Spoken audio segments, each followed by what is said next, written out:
ఓం నమ శివాయ. నగర సంకీర్తన బృందం ఆధ్వర్యంలో ఏర్పాటు చేసినటువంటి ప్రతిరోజు సాయంత్రం ధార్మిక ఆధ్యాత్మిక ఉపన్యాసములలో భాగంగా పౌర్ణమి నుండి మిగిలినటువంటి కార్తీక మాసం మొత్తం కూడా శ్రీమద్ రామాయణం పక్షోత్సవాల్లో భాగంగా రెండవ రోజు శ్రీయుతులు శ్రీ మంచికంటి వెంకటేశ్వరరావు గారు వేదికని అలంకరించి ఉపన్యాసం చెప్పాల్సిందిగా కోరుతున్నాం.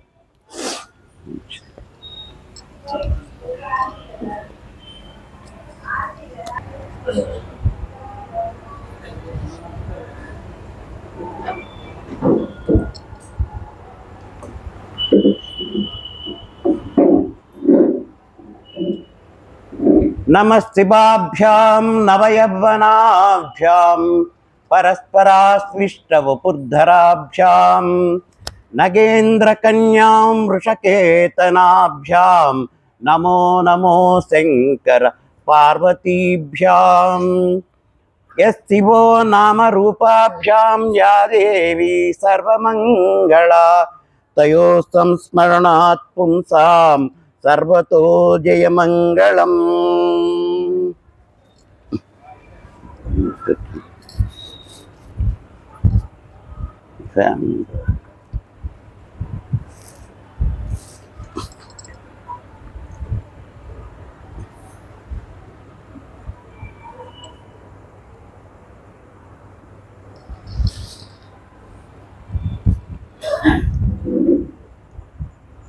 సర్వమంగళ మాంగళ్యే శివే సర్వార్థ సాధికే శరణ్యే త్ర్యంబకే దేవి నారాయణీం నమోస్తుతే.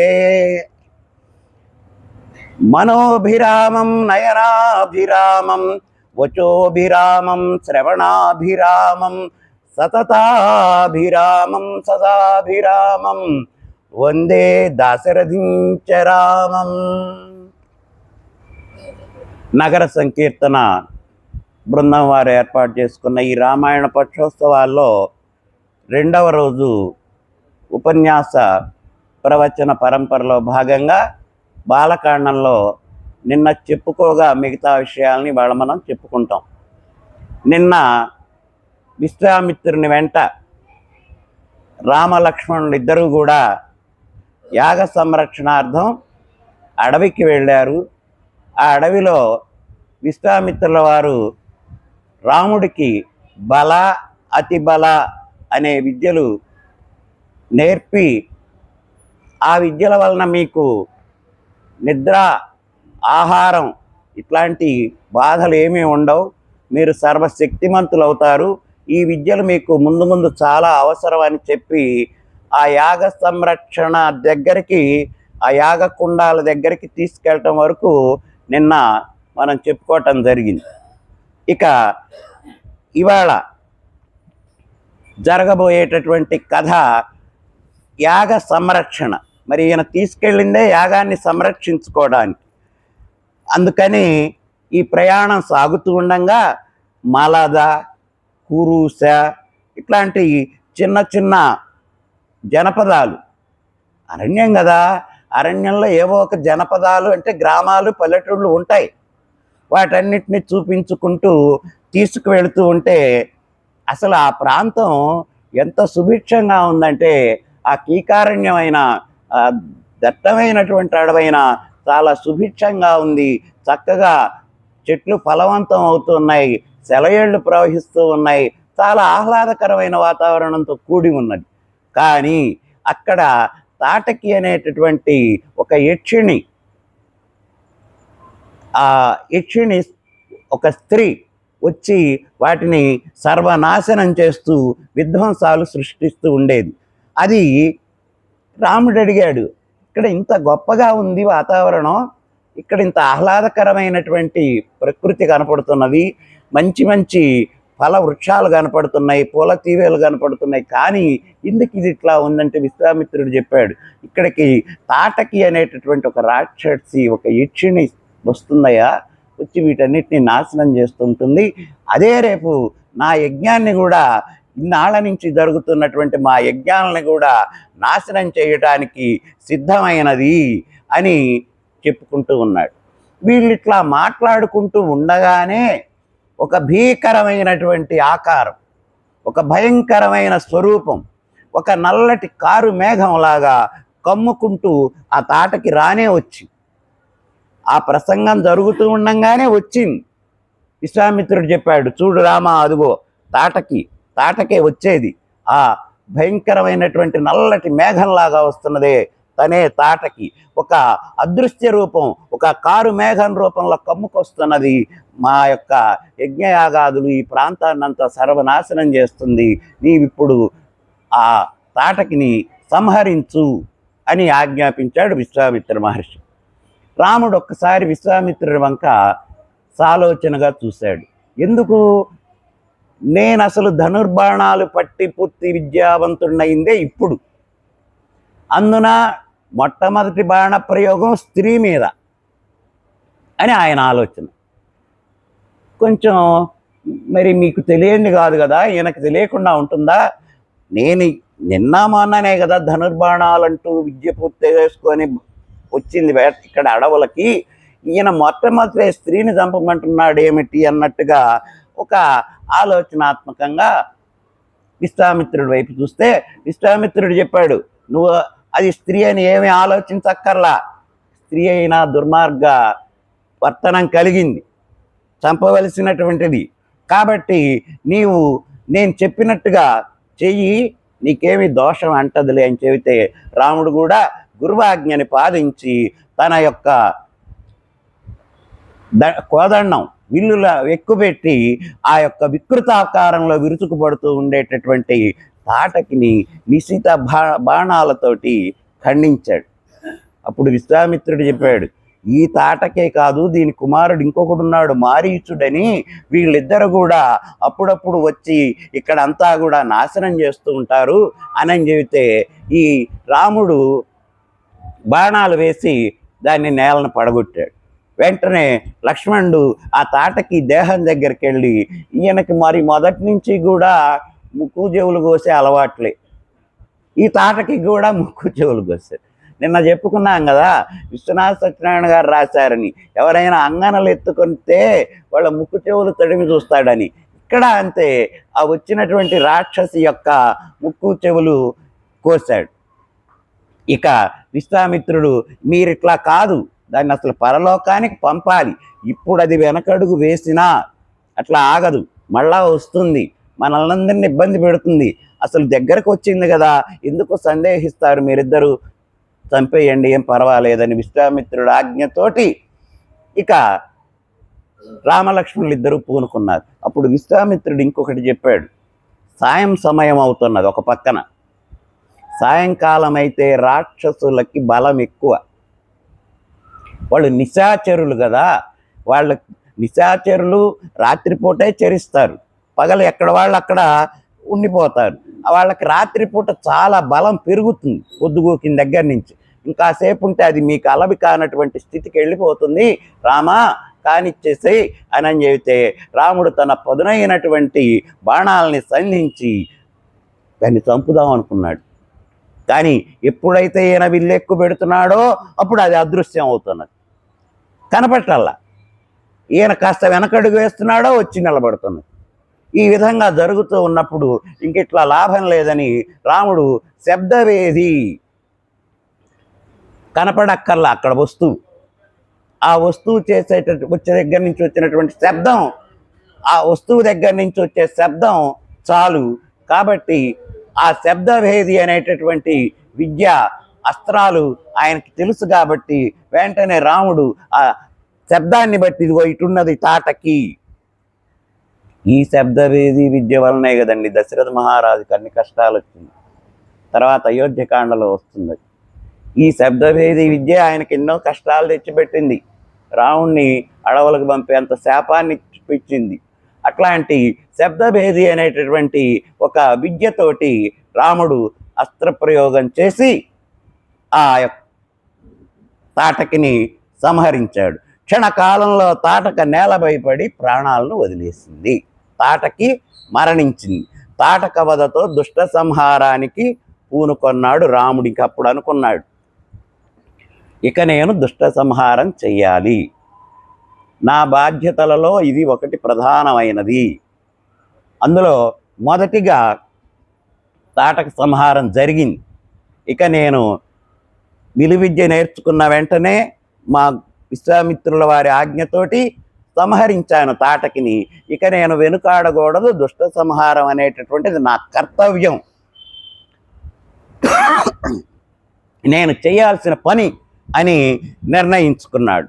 ఇక ఆ రామలక్ష్మణుని విశ్వామిత్రుడు సిద్ధాశ్రమం అని, అక్కడ ఒక సిద్ధాశ్రమం, ఈ తాటక సంహారం జరిగింది. తర్వాత నడుచుకుంటూ వెళుతుంటే సిద్ధాశ్రమం అనేటటువంటిది వచ్చింది. అక్కడ విశ్వామిత్రుడు యజ్ఞదీక్షని స్వీకరించమని రామలక్ష్మణులు విశ్వామిత్రుడిని ప్రార్థించారు. ఎక్కడండి మీరు ఆ యజ్ఞం చేసేది ఎక్కడ అంటే, ఇక్కడే, ఇదే ఈ సిద్ధాశ్రమంలోనే మా యజ్ఞం, అదిగో కనపడేటటువంటి హోమకుండాలు, ఇక్కడే మేము యజ్ఞం చేసేది అన్నాడు. ఇంకా మీరేం ఒక్కర్లా, మీకేం భయం లేదు, నిర్భయంగా యజ్ఞదీక్ష స్వీకరించండి గురువుగారు, మేము ఉన్నాం కదా, కాపాడుకుంటాం అని చెప్పి యజ్ఞ రక్షణ చేస్తాం, మీకేమి దిగులక్కర్లేదు, యజ్ఞదీక్ష స్వీకరించమని ప్రార్థించైతే విశ్వామిత్రుడు కూడా యజ్ఞదీక్ష స్వీకరించాడు. అసలు వాళ్ళని ఆ యజ్ఞ సంరక్షణకే కదా తీసుకొచ్చింది. మరి యజ్ఞం 6 రోజులు జరిగే యజ్ఞం అది. ఈ 6 రోజులు వాళ్ళు అసలు కన్ను మూయకుండా పగలు రాత్రి ఈ ఆశ్రమ ప్రాంతంలో ఎంతోమంది మునులు ఆ యొక్క తపోవనాల్లో పడుకొని ఉంటారు. పగలంతా ఈ యజ్ఞయాగాలు నిర్వహిస్తారు, రాత్రిపూట ఆశ్రమంలో విశ్రాంతి తీసుకుంటారు. బ్రహ్మాండమైనటువంటి మునులందరూ అక్కడ ఉన్నారు. పగలంటే యజ్ఞం జరుగుతూ ఉంటుంది, వచ్చినటువంటి రాక్షసులను సంహరిస్తారు, ఇబ్బంది లేదు. కానీ రాత్రిపూట మళ్ళా వీళ్ళు కూడా పడుకుంటే ఈ మునులకు ఏమైనా ఇబ్బంది కలుగుతుంది అని చెప్పి 24 గంటలు రామ లక్ష్మణులు కంటి మీద కునుకు లేకుండా ఈ ఆశ్రమాలకి రాముడు ఇటు వస్తే లక్ష్మణుడు అటు రావడం, మళ్ళీ ఆయన అటు వస్తే ఆయన ఇటు రావడం, వాటిని పహరా కాస్తూ ఉన్నారు, ఆ మునులకి ఏమీ ఇబ్బందులు జరగకుండా.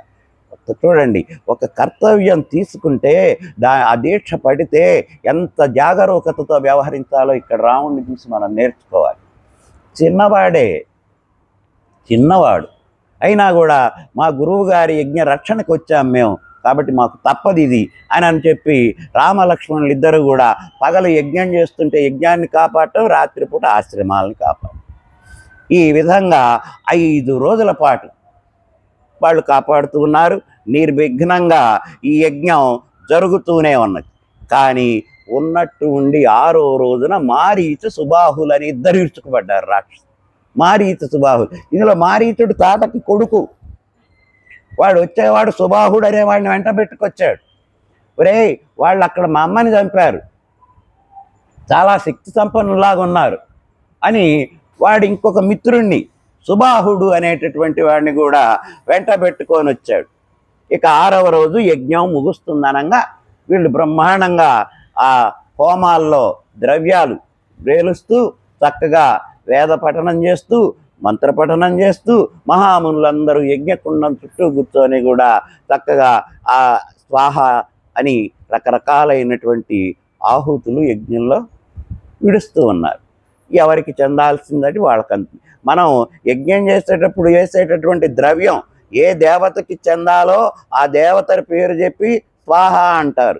అది అప్పుడు ఆ అగ్నిహోత్రుడు దాన్ని తీసుకెళ్ళి ఆ దేవుడికి ఆ దేవతకి ఎవరికి చెందాలో వాళ్ళకి అందిస్తుంటాడు. స్వాహాకారాలు అక్కడ చేస్తుంటారు, హాహాకారాలు కాదు, స్వాహాకారం చేస్తూ ఉంటే అదే ఇంద్రాయ స్వాహ, ఇంద్రయే ఇదన్నమమ, తర్వాత వరుణాయ స్వాహ, ఇట్లా చేస్తూ ఉంటారు. అవి వాళ్ళకి అందిస్తూ ఉంటాడు ఈ అగ్నిదేవుడు మధ్యలో సారథిలాగా. అట్లా 6వ రోజు బ్రహ్మాండమైనటువంటి యాగం జరుగుతూ ఉండగా ఒక్కసారి ఆ యజ్ఞం పరిసరాల చుట్టూ రక్తపు వర్షం కురిసింది. కళేబరాలు, జంతు కళేబరాలు, మానవ కళేబరాలు, ఎముకలు, పుర్రెలు, కొండలు కుండలు కుండలు రక్తం అక్కడ కురుస్తూ ఉన్నది వానలాగా. విశ్వామిత్రుడు గమనించాడు. వీళ్ళు పోలా, మళ్ళా వచ్చారు. తాటకి పోయింది, కానీ దాని కుమారుడు మారీచుడున్నాడు. వాడు ఇంకొకడిని సుబాహుడు అనేటటువంటి వాడిని వెంట పెట్టుకొని వచ్చాడు అని విశ్వామిత్రుడు గ్రహించాడు. రాముడు కళ్ళి చూశాడు. రాముడు తన దగ్గర ఉన్న సీతేషువు అనేటటువంటి ఒక మానవ అస్త్రం, ఆ అస్త్రం సంధిస్తే, ఇప్పుడు అస్త్రానికి శస్త్రానికి తేడా ఏంటంటే, శస్త్రానికి మంత్రం అక్కర్ల, ప్రయోగం చేయటమే. అస్త్రం అంటే ఆ బాణంలో దాన్ని ఇట్లా పట్టుకొని, అది నాగాస్త్రం అనుకో, నాగులకి సంబంధించిన మంత్రాన్ని దాంట్లో ఆవహింపజేస్తారు. ఇక వెళ్ళి అది వదిలితే మొత్తం పాములు పడుతూ ఉంటాయి. ఆ పాములకి శత్రువులందరూ చెల్లా చెదరైపోతుంటారు. అటుపక్క యుద్ధం చేసేవాడు ఈ పాములను ఎదుర్కోవాలంటే అట్నుంచి దీనికి ప్రతి అస్త్రంగా ఒక బాణం తీసి గరుడ మంత్రాన్ని జపించి గరుడుని అందులోకి ఆహ్వానించి వదులుతాడు. ఆ వదిలినప్పుడు గరుత్మంతులు గ్రద్దలు వచ్చి తిరుగుతుంటాయి ఆకాశంలో, పైన గద్దలు తిరుగుతుంటే కింద పాములు ఉండవు. ఇవన్నీ వెళ్ళిపోతాయి. అట్లానే ఆ వాళ్ళు ఆగ్నేయాస్త్రం ప్రయోగించారనుకోండి, వెంటనే ఇటుపక్క నుంచి వారుణాస్త్రం ప్రయోగించారు, వర్షాన్ని ప్రయోగిస్తాడు అస్త్రంలో నిక్షేపించి. వెంబటే అక్కడ మొత్తం మండుతూ ఉంటే యుద్ధభూమి వర్షం పడి మొత్తం ఆరిపోతుంది. ఇలా ఉంటాయి. సమ్మోహనాస్త్రం ప్రయోగించారనుకోండి, ఆ యుద్ధ రంగంలో ఉన్న శత్రు సైనికులందరూ సమ్మోహంలో మూర్ఛలో మునిగిపోతారు. అట్లా అస్త్రాలు ఉంటాయి. అప్పుడు రాముడు సీతేషు అనేటటువంటి ఒక మానవ అస్త్రం, అది మానవ రూపమైనటువంటి అస్త్రాన్ని ప్రయోగించాడు. దాని దెబ్బకు మారీచుడు 100 యోజనాల దూరం ఎగిరి, అక్కడక్కడా లేడు. యోజనం అంటే 8 మైళ్ళు, 100 యోజనాలంటే 800 మైళ్ళ దూరంలో పడ్డాడు. చావలా, ఎందుకంటే ఇతను మళ్ళా రావాలి, రాముడికి రావణాసురుడికి మంచి నీతి వాక్యాలు చెప్పాలి. అనేం కాదు, చచ్చిపోలేదు, ఆ దెబ్బకి పారిపోయినాడు. ఆ తర్వాత రావణుడికి చెప్పేటప్పుడు చెబుతాడు, ఆనాడు రాముడు కొట్టిన దెబ్బ ఇంకా నా వీపు మీద అప్పుడప్పుడు సలుపుతూనే ఉందని చెబుతాడు. వాటితో పెట్టుకోవాకోయా నువ్వు అని. అట్లా ఆ ఎగిరి సముద్రంలో పడిపోయినాడు. స్పృహ కోల్పోయి గిరగిరా తిరుగుతూ అవతల పుట్టుకుపోయినాడు. మరు నిమిషంలో ఆగ్నేయాస్త్రంతో సుబాహుని వక్షస్థలాన్ని వర్కలు చేశాడు. మరు నిమిషం ఆగ్నేయాస్త్రంతో సుబాహుడి యొక్క వక్షస్థలాన్ని, ఈ స్థలాన్ని ఆగ్నేయాస్త్రం ప్రయోగించారు. ఆగ్నేయాస్త్రం ప్రయోగించేసరికి ఆ అగ్ని బాణం ఒక దూసుకొచ్చి ఈ సుబాహుడి వక్షస్థలాన్ని చీల్చి పారేసింది. ఇక అతడు కింద పడిపోయినాడు. ఇక రామలక్ష్మణులు ఇద్దరు కూడా నిలబడి, ఆ పసి వయస్సులోనే విశ్వామిత్రుడు దేనికోసమైతే వాళ్ళని తెచ్చాడో ఆ లక్ష్యాన్ని మర్చిపోకుండా, గురువాజ్ఞని ధిక్కరించకుండా, ఏమరుపాటు లేకుండా కడు జాగరూకతతో మెలగి మొత్తానికి యాగ సంరక్షణ చేశారు.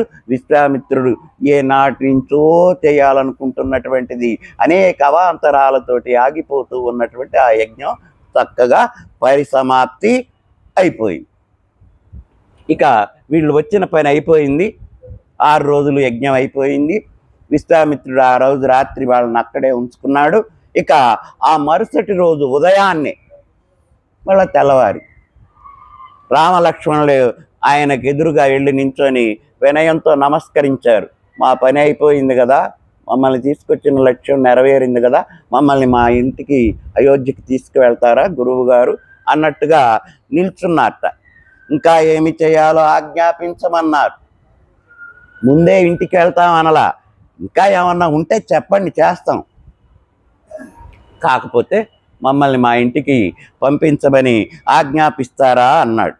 అప్పుడు విశ్వామిత్రుడు అన్నాడు, ఓ రామా, నీవు మిథిలా నగర ప్రభువు పరమ ధార్మికుడైన జనక మహారాజు ఒక యజ్ఞాన్ని సంకల్పించాడు, మనం అక్కడికి వెళదాం. ఇప్పుడే కాదు మీ ఇంటికి వెళ్ళేది, ఇంకా నువ్వు కొన్ని పనులు చేయాలి. ఇక్కడ మనిషిలో ఉండేటటువంటి దుర్గుణాలని ఏది సంహరించాలో, ఏది సంస్కరించాలో, ఏది స్వీకరించాలో బాలరాముడుగానే రాముడు నిరూపించి చూపించాడు. అది మనం ఇక్కడ రామాయణం ద్వారా గ్రహించాల్సింది. రాముడి నుంచి ఈ కాండంలో, ఈ బాలకాండంలో ముఖ్యంగా గ్రహించవలసినటువంటి విషయం, సత్వ రజోస్తమో గుణాలలో మానవుడు ఏది స్వీకరించాలో, ఏది సంస్కరించుకోవాలో, ఏది సంహరించాలో చెప్పాడు బాలరాముడుగానే. శ్రీరామచంద్ర ప్రభువు బాలరాముడుగానే, చిన్నవాడుగానే సందేశం ఇచ్చాడు జాతికి. అదేంటంటే, ఇప్పుడు వచ్చినటువంటి ఈ తాటక ఉందే, తామస స్వరూపిణి, ఇది తమోశక్తి బాగా పెరిగిపోయి ఉన్నది. ఆ గర్భంతో, ఆ మదగర్భంతో వచ్చి పడ్డది యజ్ఞాన్ని నాశనం చేయటానికి.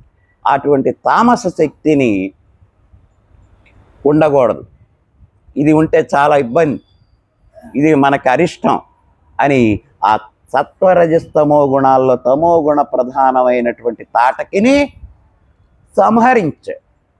సంహరించాడు. అయిపోయి ఇక అక్కడి నుంచి వీళ్ళు మరుసటి రోజు గుర్తుపెట్టుకోండి, తాటకిని సంహరించడం తమోగుణ సంహారం, మొదటి రాముడి చిన్నతనంలో చేసిన గొప్ప పనులలో.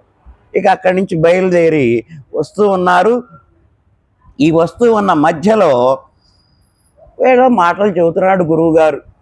అయ్యా, అదిగో దాన్ని అది అంటారు, దీన్ని ఇది అంటారు, మీకు తెలియదు, మీరు రాజపుత్రులు చిన్నపిల్లలు, ఇదిగో ఇది ఇది ఇది ఇది ఈ ఆశ్రమంలో ఈయన ఉంటాడు, ఆ ఆశ్రమంలో ఆయన ఉంటాడు, అక్కడంత గొప్ప ఆశ్రమం ఉంది, అందులో ఒక ఆయన ఉంటాడు, అక్కడ గౌతమ మహర్షి ఆశ్రమం ఉంది. అన్ని ఆశ్రమాలే కదా ఎక్కువగా ఉండేది. అవన్నీ చెప్పుకుంటూ వస్తూ ఉన్నారన్నమాట. అడుగులతో పాటు మాటలు సాగుతున్నాయి. మాటలు చెబుతున్నాడు ఆయన.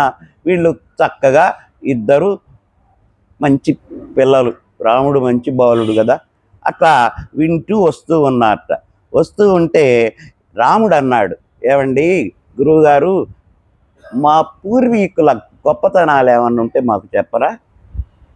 మాకు తెలియదు కదా, మేమెంత చిన్నవాళ్ళం కదా. ఇంకా మా వంశంలో మా పూర్వీకులు ఏమేం ఘనకార్యాలు చేసిన ఉంటే ఈ మార్గంలో మాకు కొన్ని విశేషమైనటువంటి ఉంటే తెలియజేయరా అని అడిగాడు. ఆయన నడుస్తూ మాట్లాడుతున్నారు. అదుగనయా ఒక ఆయన ఉండేవాడు ఇట్లా చేసేవాడు, ఒక ఆయన ఉండేవాడు ఇట్లా చేసేవాడు అని చెబుతూ వస్తూ ఉన్నాడు. అట్లా వాళ్ళు వస్తుంటే సోనా నది తీరం వచ్చింది. సోనా అనే పేరు కలిగినటువంటి ఒక నది.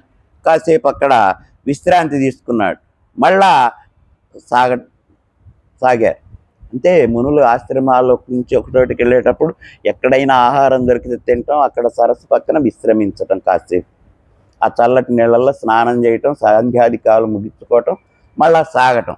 అట్లా సాగుతూ ఉన్నప్పుడు వాళ్ళు ఇక ఎక్కడికి వచ్చారు? మర్నాడు పవిత్ర గంగా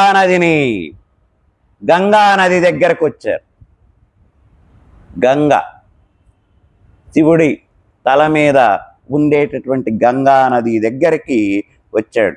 స్నానాలు, గంగా నది కదా, ఆనాడు పవిత్రమైనది. అది స్వరనది, ఆపగా దాంట్లో మందాకిని, దేవనది శుభ్రంగా స్నానాలు చేసి ఆ గంగ దగ్గర వాళ్ళ యొక్క విద్యుక్త ధర్మాలు ఏది చెప్పబడిందో శాస్త్రానుసారంగా అది చెప్పి వినిపించుకొని అట్లా ఇంకా సాగారు. గంగ స్నానం చేసి విశ్వామిత్రుడు అట్లా వినే పిల్లలుంటే ఎవరికైనా చెప్పబుద్ధి. అట్లా చెప్పుకుంటూ వస్తున్నారు. చెప్పుకుంటూ వస్తూ ఉండేసరికి కొంత దూరం వచ్చేసరికి వాళ్ళకి ఈ గంగా యొక్క వృత్తాంతం తెలుసుకోవాలి అనిపించింది రామలక్ష్మణుడు. ఏమండి, ఈ గంగా నది గొప్పదంటారు కదా, ఇది అసలు ఎక్కడిది, ఇక్కడికి ఎట్లా వచ్చింది, దీని కథ ఏమన్నా ఉంటే మాకు చెప్పరా అని విశ్వామిత్రుడిని అడిగితే విశ్వామిత్రుడు చెబుతున్నాడు, నాయనా, మీ వంశంలోనే పూర్వం భగీరథుడు అనేటటువంటి ఒక రాజు ఉండేవాడు. భగీరథుడు ఆయన పూర్వీకులు చాలామంది ఉండేవాళ్ళు. అందులో సగర చక్రవర్తి అనేటటువంటి ఆయన ఒక రాజుగారు ఉండేవాడు. ఆయన తన యొక్క పుత్రులు ఉన్నారు, సగరుని పుత్రులు. ఒకానొకప్పుడు ఈ సగర్ని పుత్రులందరూ కూడా ఒక కారణంగా మరణించారు. రాముడికి చెబుతున్నాడు, గంగా నది ఎంత గొప్పదో, వాళ్ళ వంశంలో ఎవరేం గొప్ప పనులు చేశారో అడిగాడు కదా. ఈ గంగా నది పూర్వోత్తరాలు చెబుతూ ఆయన, మీ వంశంలో సగరుడు అనేటటువంటి ఒక ఆయన ఉండేవాడు. ఆయన షట్చక్రవర్తులలో ఒకడు. హరిశ్చంద్ర నలో రాజా పురుకుస్తో పురూరవ సగరః కార్తవీర్యస్తేతి షడేతే చక్రవర్తిన. మనకి షట్చక్రవర్తులు అంటారు, 6 చక్రవర్తులు. హరిశ్చంద్ర నలో రాజా పురుకుస్తో పురూరవ సగరః కార్తవీర్యజ్ఞస్తేతి షడేతే చక్రవర్తిన. ఇక వీళ్ళున్న అయోధ్య మన గొప్ప గొప్ప ఉన్నాయి మనకి మోక్షదాయక నగరాలు. అందులో అయోధ్య వీళ్ళదే. అయోధ్య, మధుర, మాయా, కాశీ, కాంచి, అవంతికాపురి, ద్వారావతి సప్తైతే మోక్షదాయకా. అయోధ్య, మధుర, మాయా, కాశీ, కాంచి, అవంతికాపురి, ద్వారావతి అంటే హరిద్వార్. అయోధ్య నగరం, అయోధ్య, మధుర, మాయానగరం, కాశీ, కంచి, అవంతికాపురి, హరిద్వార్. ఇవి మోక్షదాయకమైన తీర్థక్షేత్రాలు. అట్లానే ఇక ఇప్పుడు వస్తున్నటువంటి వీటిల్లో మనకిక్కడ సగరుడు, ఒకప్పుడు వాళ్ళ సూర్యవంశంలో ఒక చక్రవర్తి, సగర చక్రవర్తి. వీళ్ళందరూ ఆ వంశంలో వాళ్ళే. ఎవరెవరు వాళ్ళు? సగరహ, కార్తవీర్యుడు, తర్వాత అంతకుముందు చెప్పాను కదా ఇందాక, వాళ్ళందరూ కూడా ఈ వంశంలో వాళ్ళే. హరిశ్చంద్రుడు రాముడికి పూర్వీకుడు. ఎంత గొప్ప రాజు, ఎంత గొప్ప రాజు హరిశ్చంద్రుడు. తను ఈ విశ్వామిత్రుడే పరీక్ష పెట్టాడు ఆయన చేత అబద్ధం చెప్పిస్తానని దేవలోకంలో. కానీ ఆయన చెప్పలా, సత్యహరిశ్చంద్రుడు గారిని నిలబడ్డాడు. ఇక నక్షత్రకుండ వెంట పెట్టి పంపించాడు, తీసుకురా అతని దగ్గర అది ఇది తీసుకురా అన్నాడు. హరిశ్చంద్రుడిని దానం అడిగాడు. ఏమడిగాడు? హరిశ్చంద్రుడిని అడిగితే విశ్వామిత్రుడికి చెబుతాడు, ఏమిస్తాను నీకు? చతురంబోధి పరీత వేలావలయిత విభ్రాజద ఖండ భూఖండమంతయున్ భావం బంధకింతయును శంకం లేక దానం విచ్చితి ఏలు కొమ్మిక నీవు ఆచంద్ర తారార్కంబుగన్. చతురంబోధి పరీత వేలావలయిత ఈ సామ్రాజ్యం మొత్తాన్ని నీకు దానం ఇస్తున్నాను, భావంలో ఏమాత్రం అనుమానం లేకుండా నీవు సూర్యచంద్రాది పర్యంతం ఏలుకో అనిస్తే నేను ఇప్పుడు తీసుకోను, తర్వాత తీసుకుంటాను. ఎందుకంటే అవన్నీ పోగొట్టిన తర్వాత నక్షత్రకుడిని పంపి, మనం కూడా ఎవడైనా మన డబ్బుల కోసం పీడిస్తుంటే వీడు పెద్ద నక్షత్రకుడిలాగా తయారైనాడు, వాడు వదలడు. అట్లా హరిశ్చంద్రుడు నలుడు. తర్వాత హరిశ్చంద్ర నలో రాజా పురుకుస్థుడు, పురూరవుడు, సగరుడు, కార్తవీర్యుడు, వీళ్ళందరూ వీళ్ళ వంశపు రాజులే. అందులో సగరుడు అనేటటువంటి ఆయన ఉన్నాడయా మీ వంశంలో. ఆయన పూర్వులందరూ కూడా సగర చక్రవర్తి వంశానికి ఈ ఇనవంశానికి చెందినటువంటి వాళ్ళల్లో ఈ సగరుడు అనేటటువంటి వాళ్ళు ఉన్నారు. ఆ సగరుడు చరిత్ర చెబుతాను విను అన్నాడు. ఏమిటండి అది అని రామలక్ష్మణులు అడిగితే, ఎవరంటే ఆయన ఇక్కడ ఈ బూడిద కుప్పలు కనపడుతున్నాయి చూడండి, బాగా బూడిద కుప్పలు. అవి ఎముకలు, ఇవన్నీ తగలబడ్డ సగం సగం కళేవరాలు, ఎముకల కుప్పలు, రాసులుగా ఉన్నాయి. సగర పుత్రులు వాళ్ళందరూ. ఒక కారణంగా వాళ్ళు అట్లా మరణించి అట్లానే ఉన్నప్పుడు ఆ వంశంలో వచ్చినటువంటి భగీరథుడు తన పూర్వీకులకి శవాలు గుట్టలుగా పడి ఉన్నారు. ఉత్తమ గతులు కలగల. ఇప్పుడు మనం కూడా ఎవరైనా మరణిస్తే ఆ కర్మాంతరం వెళ్ళిపోయే లోపు తీసుకెళ్ళి నదీ నిమజ్జనం చేస్తాం, అస్థి నిమజ్జనం. ఇంకా మనకి ఆసక్తి ఉంటే, శక్తి కూడా ఉంటే కాశీ ప్రయాగ అట్లా కూడా తీసుకెళ్ళి కలుపుతారు. కానీ వీళ్ళకి ఆ ప్రాప్తి కలగల. అట్లనే బూడిద కుప్పలుగా పడి ఉన్నారు. పడి ఉంటే భగీరథుడు కనిపించింది. మా పూర్వీకులు ఇంతమంది ఈ విధంగా బూడిద కుప్పలుగా పడి ఉన్నారు, వీళ్ళకి ఉత్తమ గతులు ప్రాప్తించలేదు కదా, నేను అంటూ ఈ వంశంలో పుట్టా కదా, మా తాత తండ్రులకి పితరులకి వీళ్ళందరికీ నేను ఉత్తమ గతులు కల్పించాలి అని అనుకుంటే అది ఎట్లా కలుగుతుందంటే అప్పుడు ఆయనకు మహర్షులు చెప్పారు, ఈ బూడిద కుప్పల మీద గంగా నది ప్రవహిస్తేనే వీళ్ళకి ఉత్తమ గతులు కలుగుతాయి అని చెప్పారు. గంగా నది అది అక్కడున్న దేవనది, స్వరగంగ, ఆకాశంలో ఉంటుంది, మందాకి వియచ్చార, అది అక్కడెక్కడో ఉంటుంది.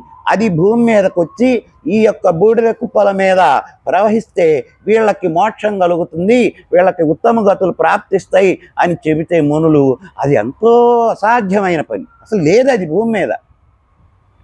అప్పుడు భగీరథుడు ఆలోచించాడు, లేదని నేనెందుకు ఊరుకోవాలి, తెద్దాం దాన్ని భూమి మీదకి, భగీరథ ప్రయత్నం అంటారు అదే, తెద్దాం దాన్ని భూమి మీదకి అని బ్రహ్మాండంగా తపస్సు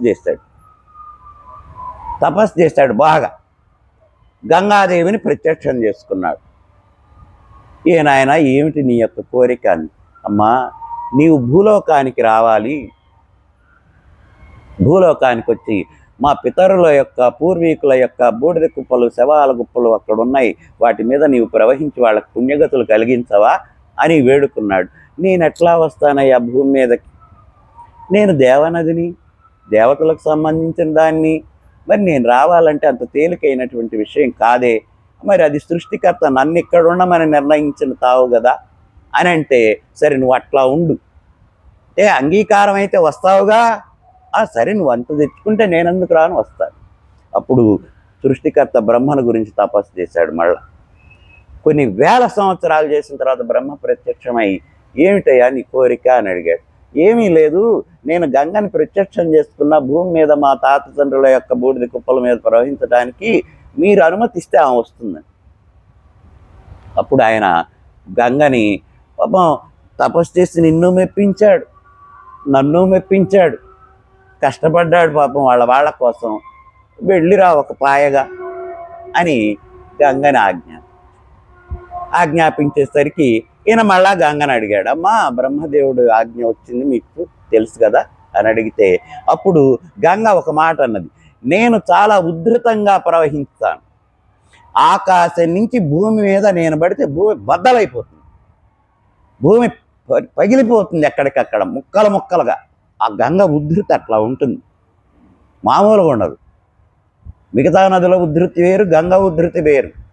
మీరు అటు వెళ్తే ఉత్తర భారతంలో చూసిన వాళ్ళు చెబుతుంటారు, హరిద్వార్ అట్లాంటి చోట వస్తే ఒక్కొక్క రోజు చాలా ఉధృతంగా వస్తుంది, కొట్టుకుపోయేటట్టు, ఒక్కొక్క రోజు ప్రశాంతంగా ప్రవహిస్తుంది. ఏమీ లేదండి, గంగ ఉధృతంగా రావడం, గంగ ప్రశాంతంగా రావడం. హిమాలయంలో ఒక మంచు కొండ కరిగితే గంగ ఉధృతి పెరుగుతుంది. హిమాలయాల్లో మంచుకొండ కరిగిపోవడం మొదలు పెడితే ఒక పెద్దది కరిగిందనుకో గంగ ఉధృతంగా వస్తుంది. గంగా నది నీళ్లు మామూలు నీళ్లు, వాన నీళ్ళు అవి కాదుగా, హిమనగంలో కొండలు కరిగితే వచ్చేవి, అది మంచు కొండలు కదా, ఎప్పుడు మంచు ఆలయాలు, హిమానికి నిలయాలు కదా, ఎప్పుడో ఒక కొండ కరుగుతూ ఉంటుంది, ఆ కొండ కరిగిన రోజు ఉధృతంగా వస్తుంది. అది కరిగినంత మాత్రాన హిమాలయాల్లో కొండలు తగ్గవు, మళ్ళా మంచు పేరుకో. అట్లా అది నేను భూమి మీదకి రావాలంటే చాలా కష్టం, భూమి బద్దలైపోతుంది, కనుక ముందు నేను ఈ అంచెలంచెలుగా భూమి మీదకి రావాలి. మనం ఏదైనా ఒక పెద్ద వస్తువుని ఒక చోటికి ఎత్తాలన్నా, ఒక చోట నుంచి దించాలన్నా అంచెలంచెలుగా దించినట్టు అంచెలంచెలుగా రావాల్సిందే. కానీ నేను ఒక్కసారి వస్తే భూమికి ఇబ్బంది అని చెబితే అప్పుడు ఏం చేయమంటాం? ఈయనకి అర్థం కాల. అడిగాడు మహర్షులు, ఎవరయ్యా ఆ గంగాన్ని నేను తెచ్చుకుంటే భూమి పగిలిపోతుందట, ఎవరు దాన్ని ఆపగలరు అంటే ఎవ్వరు లేరు, అదిగో ఆయన ఒక్కడే, ఆ శంకరుడే, ఆ చంద్రశేఖరుడే, ఆ గంగాధరుడే దాన్ని భరించగలిగిన వాడు అన్నాడు. ఓహో, మళ్ళా ఇక్కడ ఒక మెలకు వచ్చిందా అని మళ్ళా శంకరుని గురించి తపస్సు చేస్తాడు. శంకరుని గురించి చాలా ఏళ్ళు తపస్సు చేస్తాడు. ఈయన ప్రత్యక్షమైనాడు. ఏమిటిరా నీ కోరిక అన్నాడు. ఏమీ లేదు, నేను గంగను తెచ్చుకుంటున్నాను ఆకాశాన్ని. తెచ్చుకోమంటాం కాదు, అది ముందు నీ తల మీద దిగుతుంది. నీ తల మీద దిగుతుంది, నువ్వు భరించాలి. పోనీలే, ఏదో పాపం పిచ్చివాడు తపస్సు చేసావు, చాలా తెచ్చుకోపో, రమ్మను, నేను భరిస్తాలే అని నేను అసలు అడగటమే. ఎవరు రాక్షసులు అడిగినా, దేవతలు అడిగినా, మానవులు అడిగినా వరాలు ఇవ్వడం తప్ప దాని ముందు వెనకలు ఏమి ఉండవు. ఆలోచించి వరాలు ఇచ్చేది విష్ణు భక్తులు, విష్ణు దేవతకు సంబంధించిన దేవతలు. ఏమీ లేదు, రాక్షసులు పొట్టలో ఉండలా, రావణుడికి ఆత్మలింగం ఇవ్వాలా, ఏమీ ఉండదు. కానీ తెచ్చుకోపో అని అన్నాడు. అనేసరికి మళ్ళా గంగకి చెప్పాడు. అమ్మ, ఆయన అంగీకరించాడు, ఆయన తల మీదకి రావచ్చుట, నువ్వు రా అన్నాడు. ఇక ఆవిడ ఒక్కసారి ఆ భగీరథుడి కోరిక మీద ఆకాశం నుంచి ఒక పెద్ద విస్తృతమైనటువంటి పాయగా, భరింపలేనటువంటి జలరాశిగా ఒక్కసారి శివుడి తల మీదకి ఒక్క దూకు దూకింది. ఆయన తలే భరించగలదు, మన తలలు భరించలేవు, 1000 బ్రక్కలగును. ఆయన తల కాబట్టి ఏమీ కాలేదు, భరించగలిగాడు. అది ఆ గంగ ఇట్లా పడి ఆయన ఒంటి మీద, ఎవరా మాట్లాడి, అది ఇట్లా ఒంటి మీద ప్రవహిస్తూ ఉన్నది, ఇట్లా ఒంటి మీద ప్రవహిస్తూ ఉన్నది. ఈయన అంతకుముందే క్షీరసాగర మధంలో విషయం తాగి ఉన్నాడు కదా, ఒళ్ళు వేడెక్కి తాపించిపోతున్నాడు కదా. అబ్బో, ఇదేదో చల్లగా ఉందే, చాలా హాయిగా ఉందే, వాడికి తెలియక వచ్చాను మాట, నాకే మేలు జరిగిందే అని ఆ గంగాదేవిని జటాజూటంలో కట్టేశాడు. భగీరథుడు వెనక గంగ వస్తుంది అనుకున్నాడు, పోతున్నాడు ముందు. శంకరుడి తల మీదకి వచ్చింది, అక్కడి నుంచి జాలు వారుతున్నది, ఇక వస్తుంది అనుకున్నాడు. కొంత దూరం పోయి వెనక్కి తిరిగి చూస్తాడు, అక్కడ గంగా లేదు, మంగా లేదు. ఇదేమిట్రా, ఏమైంది అని మళ్ళా వెనక్కి చూస్తే శంకరుడు అక్కడ కూర్చొని గంగాదేవిని ముడేసుకొని హాయిగా కూర్చొని ఒంటి మీద నీళ్లు కారుతుంటే తన్నీళ్ళు అనుకుంటున్నాడు. ఇదేంటయ్యా, నేను గంగని తెచ్చుకోవడం ఏంటి, నీవు తలలో బంధించటం ఏమిటి, కాదే, నాకు కావాలి కదా, అనే కదా నేను కష్టపడి తెచ్చుకుంటున్నాను అని మళ్ళా ఆయన్ని వేడుకున్నాడు. మళ్ళా ఆయన్ని చాలా వేడుకున్నాడు, మళ్ళా తపస్సు చేయాల్సి వచ్చింది ఈయన కోసమే. అప్పుడు మళ్ళా ఆయన కరుణించి, ఇక్కడి నుంచి కూడా ఇది భూమికి వస్తే కష్టమే, నా యొక్క రూపం ఎంత ఉందో ఎవరికీ తెలియదు, నేను అసలు స్థాణువుని, నా యొక్క శరీరం ఎంత వ్యాపితమో ఎవరికి తెలియదు, నేను అసలు దిగంబరుడను కదా, దిక్కులే అంబరాలుగా కలిగిన వాడిని కదా, ఇది ఇట్లా నా దగ్గర నుంచి భూమికి వచ్చిన ఇబ్బందే, కాబట్టి ఇది మళ్ళా ఆగాలి.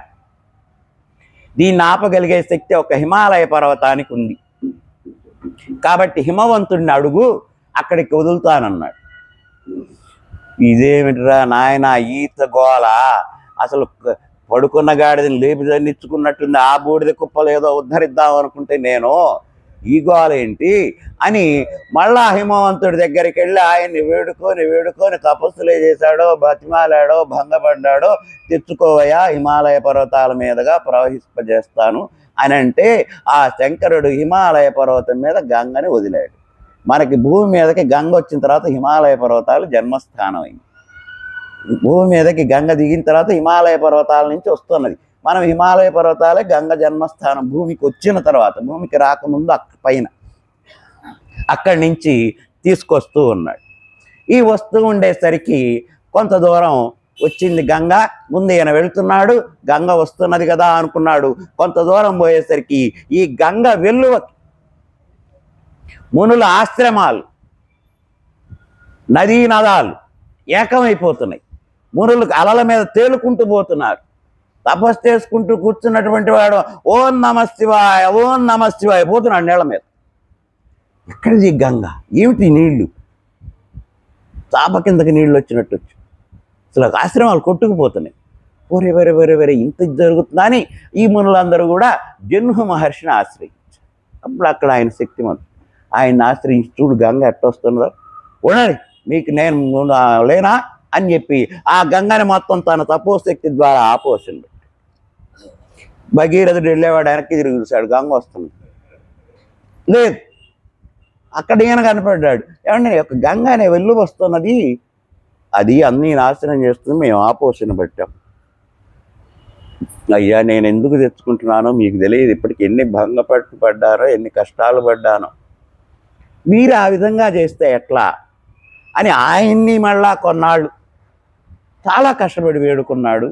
తపస్సే చేశాడో ఏం చేశాడో, పూజలే చేశాడో నోములే చేశాడో, ఆయన కూడా అనుగ్రహించి నేను గంగని ఆపోషణ పెట్టా కదా, మళ్ళా దాన్ని నా నోటి ద్వారా బయటికి వేస్తే అపవిత్రం అవుతుంది కనుక నోటి ద్వారా కాకుండా నా యొక్క చెవి ద్వారా పంపిస్తాను బయటికి.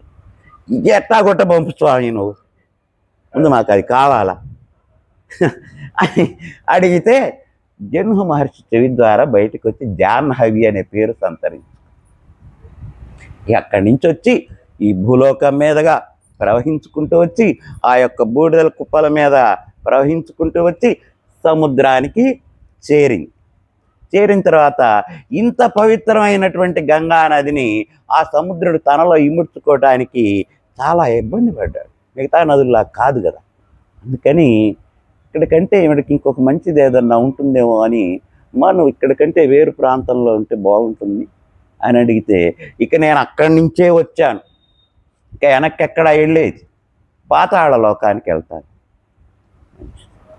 పాతాళలోకం అని పాతాళం ఎక్కడ గంగ ఎక్కడికి వచ్చిందో చూడండి. ఆ బూడిద కుప్పల మీద ప్రవహించడానికి భగీరథుడు ఎంత ప్రయత్నం చేశాడు చూడండి. ఆకాశంబున నుండి శంభుని శిరంబు, ఆకాశం నుంచి శంభుని శిరం, అందుండి సీతాద్రి, అక్కడి నుంచి హిమాలయ పర్వతం, అక్కడి నుంచి భూమి మీదకి, భూలోకం మందుండి ఎస్తో కాంబోధి, భూలోకం నుంచి వాళ్ళ యొక్క వెంకుల గుట్టల నుంచి సముద్రం, అక్కడి నుంచి పయోధి నుండి పవనాంధోలోకముం చేరే, ఆ సముద్రం నుంచి పాతాళ లోకం చేరే గంగా కూలంకష. ఇంత ప్రయత్నం చేశాడండి. అది ఇక్కడ నేర్చుకోవాల్సింది. అంటే మనం ఒక పట్టుదలగా ఒక పని సాధించాలనుకుంటే, అది విజయం సాధించాలనుకుంటే గంగని తెచ్చినటువంటి భగీరథ ప్రయత్నం చేయాలి. చేస్తే అసాధ్యం సుసాధ్యం అవుతుంది అని ఆ గంగా వృత్తాంతం అని చెబితే వీళ్ళిద్దరు కూడా ఆహాహా, మా పూర్వీకులలో వాళ్ళు బూడిద కుప్పలైనారు, ఈయన వాటిని కాపాడాడు, మా భగీరథుడు అనేటటువంటి వాడు ఉన్నాడు, ఎంత గొప్పవాళ్ళో మా వాళ్ళు, మంచి కథ అని విని అట్లా వస్తూ ఉన్నారు. ఇంకా కొంత దూరం వచ్చిన తర్వాత ఇక వాళ్ళకి గంగావతరణం చెప్పాడు. చాలా సంతోషించారు. మరి చాలా ఆసక్తిగా ఉంది కదా, మరి మీకేంత ఆసక్తిగా ఉంటే ఆయనకెంత ఆసక్తిగా ఉందో బాల్యంలో చిన్నపిల్లవాడికి విన్నారు. విన్న తర్వాత ఇంకా వాళ్ళు కొంత దూరం వచ్చేసరికి వీళ్ళు చర్చించుకుంటున్నారు, మన వాళ్ళు ఇంత గొప్పవాళ్ళ, ఇట్లాంటి గొప్ప వంశంలో పుట్టామా అయ్యా, మన వాళ్ళు ఇంత గొప్పవాళ్ళు ఇంకా చాలామంది ఉన్నారు, అసలు వీళ్ళందరూ మన తాతల పూర్వీకులు, కకుస్తుడి కంటే ముందు వాళ్ళు, తర్వాత మన వాళ్ళు గొప్పవాళ్ళు కాదా? పిల్లలు వీళ్ళు చర్చించుకుంటుంటే విశ్వామిత్రుడు అన్ని విషయాలు చెప్పుకుంటూ వచ్చారు.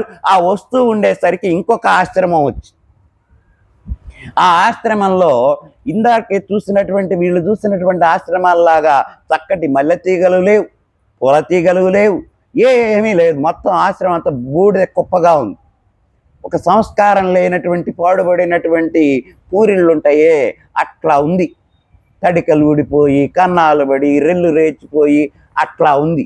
రాముడు చూసి ఇదేమిటండి, ఇక్కడ ఇన్ని ఆశ్రమాలు ఇంత చక్కగా ఆహ్లాదకరంగా వాతావరణంలో ఉంటుంది, ఇట్లా ఉంది అని అడిగితే విశ్వామిత్రుడు చెప్పాడు, అది గౌతమ మహర్షి ఆశ్రమం. అది ఎవరిది? గౌతమ మహర్షిది, గౌతమ మహర్షి ఆశ్రమం అని చెప్పాడు. గౌతమ మహర్షి ఆశ్రమమా? ఆయన ఇప్పుడు లేరా? లేడు, వేరే చోటికి వెళ్ళాడు. ఇక్కడ ఎవరు ఉండరా? ఎవరు ఉండరు. ఆహా అనుకుంటుంటే అసలు ఎందుకు ఇది ఇట్లా అయింది అని వీళ్ళు అడిగారు. బాల్య చాపల్యం కదా, ప్రశ్నలు అడుగుతారు పిల్లలు సహజం. ఎందుకు ఇట్లా అయిందంటే, నాయన కూర్చోండి కూర్చోండి కూర్చోండి చెబుతా అని చెప్పి ఒక రాయి మీద కూర్చోబెట్టి, ఈ గౌతమ మహర్షి ఒక గొప్ప మహర్షి అయ్యా, ఈయనకి అహల్య అనేటటువంటి ఒక భార్య ఉన్నది. ఇద్దరూ చాలా గొప్పవాళ్ళు, మంచివాళ్ళు. ఆయన చాలా నిష్ఠాగరిష్ఠుడు గౌతముడు. కానీ ఆయన భార్య అహల్య ఉన్నదే, ఆవిడ ఒకసారి మనం అనుకుంటాం మామూలు కథగా ఇంద్రుడు వచ్చాడు, కోడై కూశాడు, తెల్లవారుజామున ఈ గౌతముడు బయటికి వెళ్ళిపోయినాడు స్నానానికి, అప్పుడు ఇంద్రుడు లోపలికి వచ్చాడు, ఈవిడేదో కాస్త ఇబ్బంది పడ్డది, అట్లా ఆ తర్వాత గౌతముడు గ్రహించాడు, ఏమని రాయి అయిపో శపించాడు. అది కాదు జరిగింది. వీళ్ళిద్దరూ మంచి తపస్సు చేసుకుంటూ ఉండేటటువంటి వాడు. ఇట్లా జరుగుతూ ఉండగా ఆవిడ ఈయనతో పాటు తపస్సు చేస్తూ చేస్తూ చేస్తూ ఉండంగానే ఒకే ఆశ్రమంలో ఇద్దరు కూడా ఆవిడ ఒకప్పుడు ఇంద్రియ చాపల్యానికి లోనైంది. ఇంద్రుడు రాలా, ఇంద్రియ చాపల్యానికి లోనైంది. మరి ఇంద్రియ నిగ్రహం ఉండాలి కదా తపస్సు చేయాలంటే. ఆవిడ ఇంద్రియ చాపల్యానికి, అది ఏదైతే మహర్షికి తపస్వికి ఉండకూడదో అది వచ్చింది ఆ మనసులోకి. గ్రహించాడు గౌతముడు, నువ్వు ఇంద్రియ చాపల్యానికి లోనవుతున్నావు, నువ్వు తపస్సుకి అనర్హురాలు, నీతో కూడి తపస్సు చేయటం నాకు కూడా తప్పు. ఇట్లాంటి ఇంద్రియ చాపల్యానికి లోనైనటువంటి వాళ్ళ పక్కన ఉండి నేను తపస్సు చేసుకోవటం తప్పు అని నేను వెళ్ళిపోతున్నానని ఆమెని, నువ్వు ఇంద్రియ చాపల్యానికి లోనైనావు కాబట్టి ఇక్కడే ఒక మట్టి కుప్పగా ఒక రాయి లాగా పడి ఉండు అని శపించి వెళ్ళాడు. ఆవిడ వేడుకుంది, ఇదేమిటయ్యా మహానుభావ, నీకు దివ్య దృష్టిలు ఉంటే ఉండవచ్చు, ఇంద్రియ చాపల్యానికి లోనైనాననే అంత శిక్ష వేస్తావా?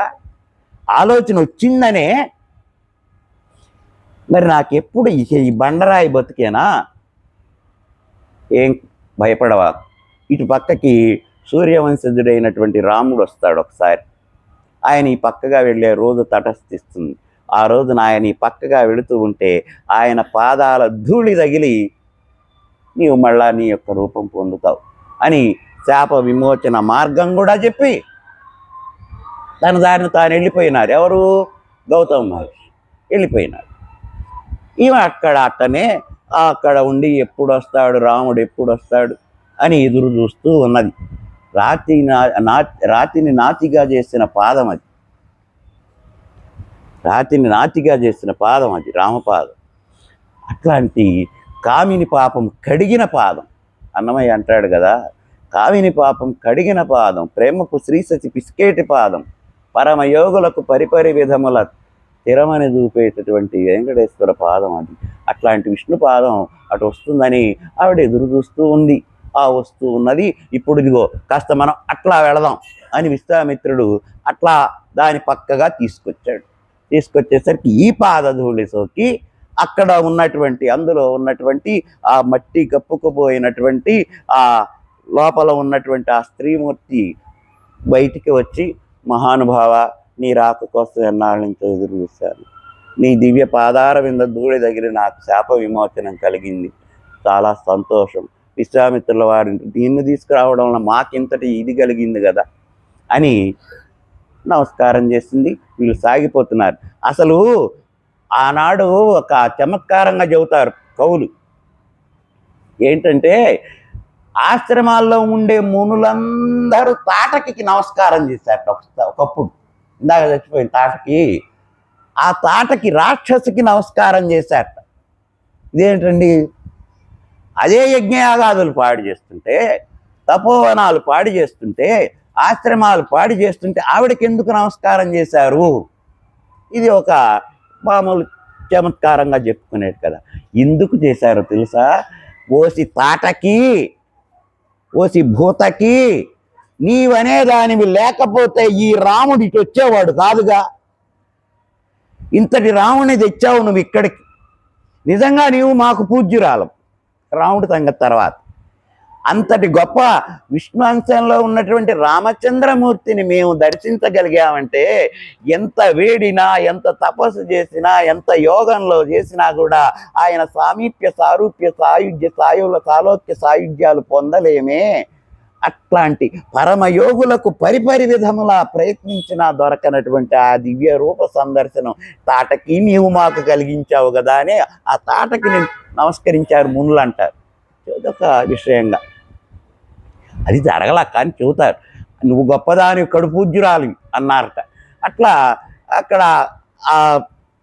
ఆమె గౌతమి మహర్షి భార్య అహల్యకి శాప విమోచనం కలిగించాడు. ఇది రెండో ఘటన రాముడు బాలరాముడుగా చూపింది. అక్కడ తమోగుణ ప్రధాన అయిన తాటకిని సంహరించాడు.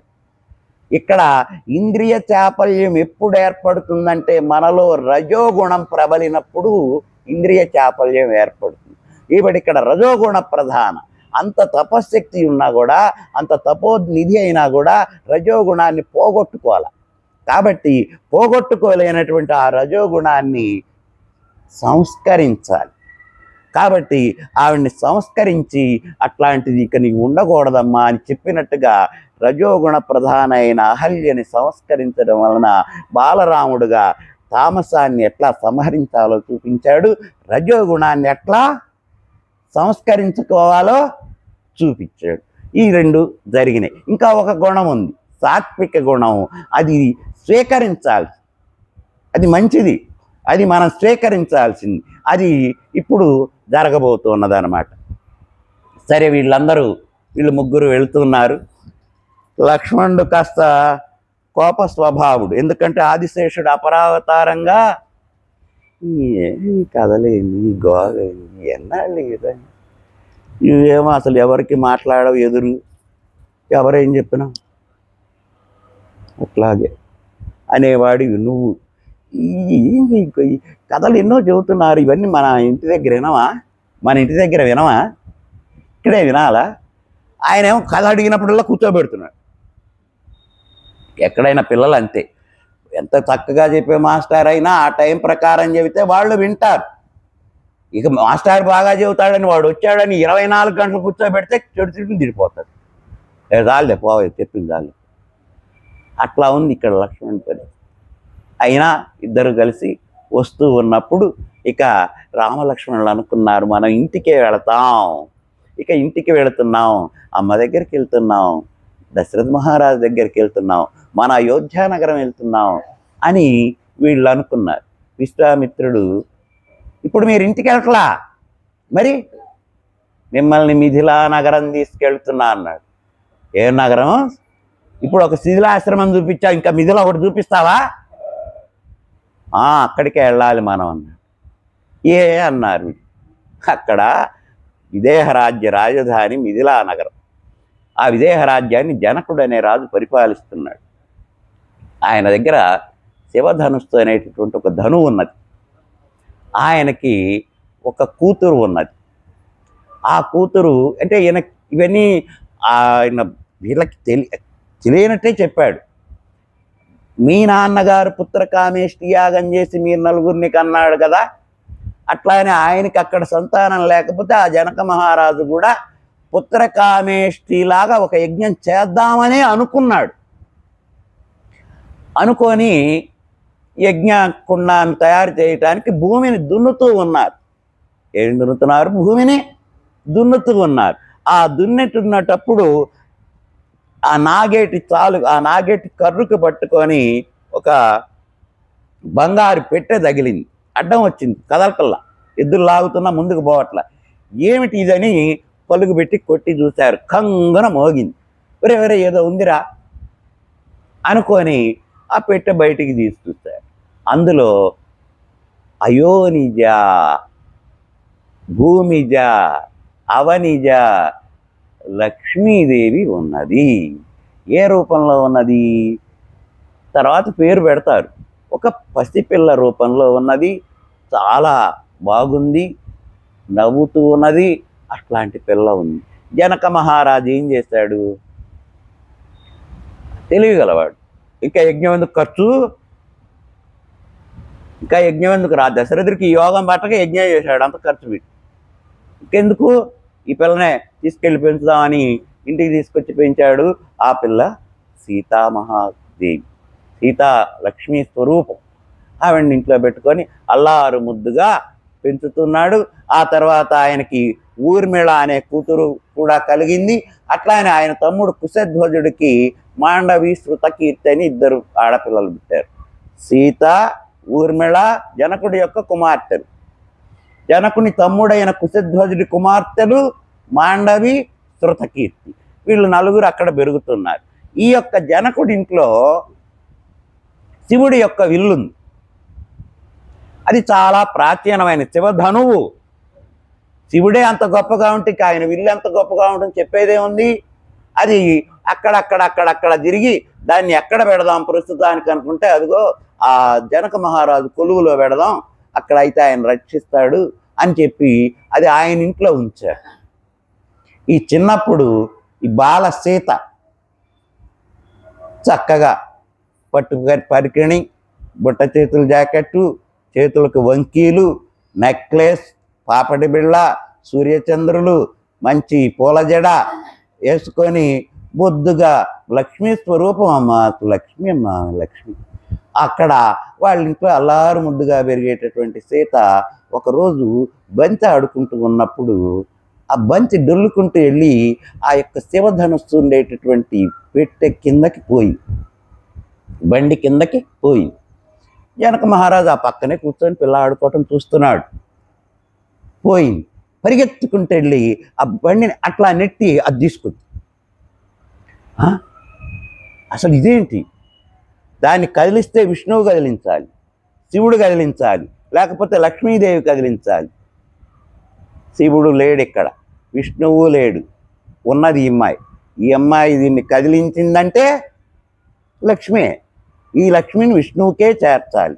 కాబట్టి ఆయన నిర్ణయించుకున్నాడు, ఎవరైతే ఈ శివధనస్సును విరుస్తారో వాళ్ళకి నా కుమార్తెనిచ్చి పెళ్లి చేయాలి అని నిర్ణయించుకొని స్వయంవరం చాటించాడు.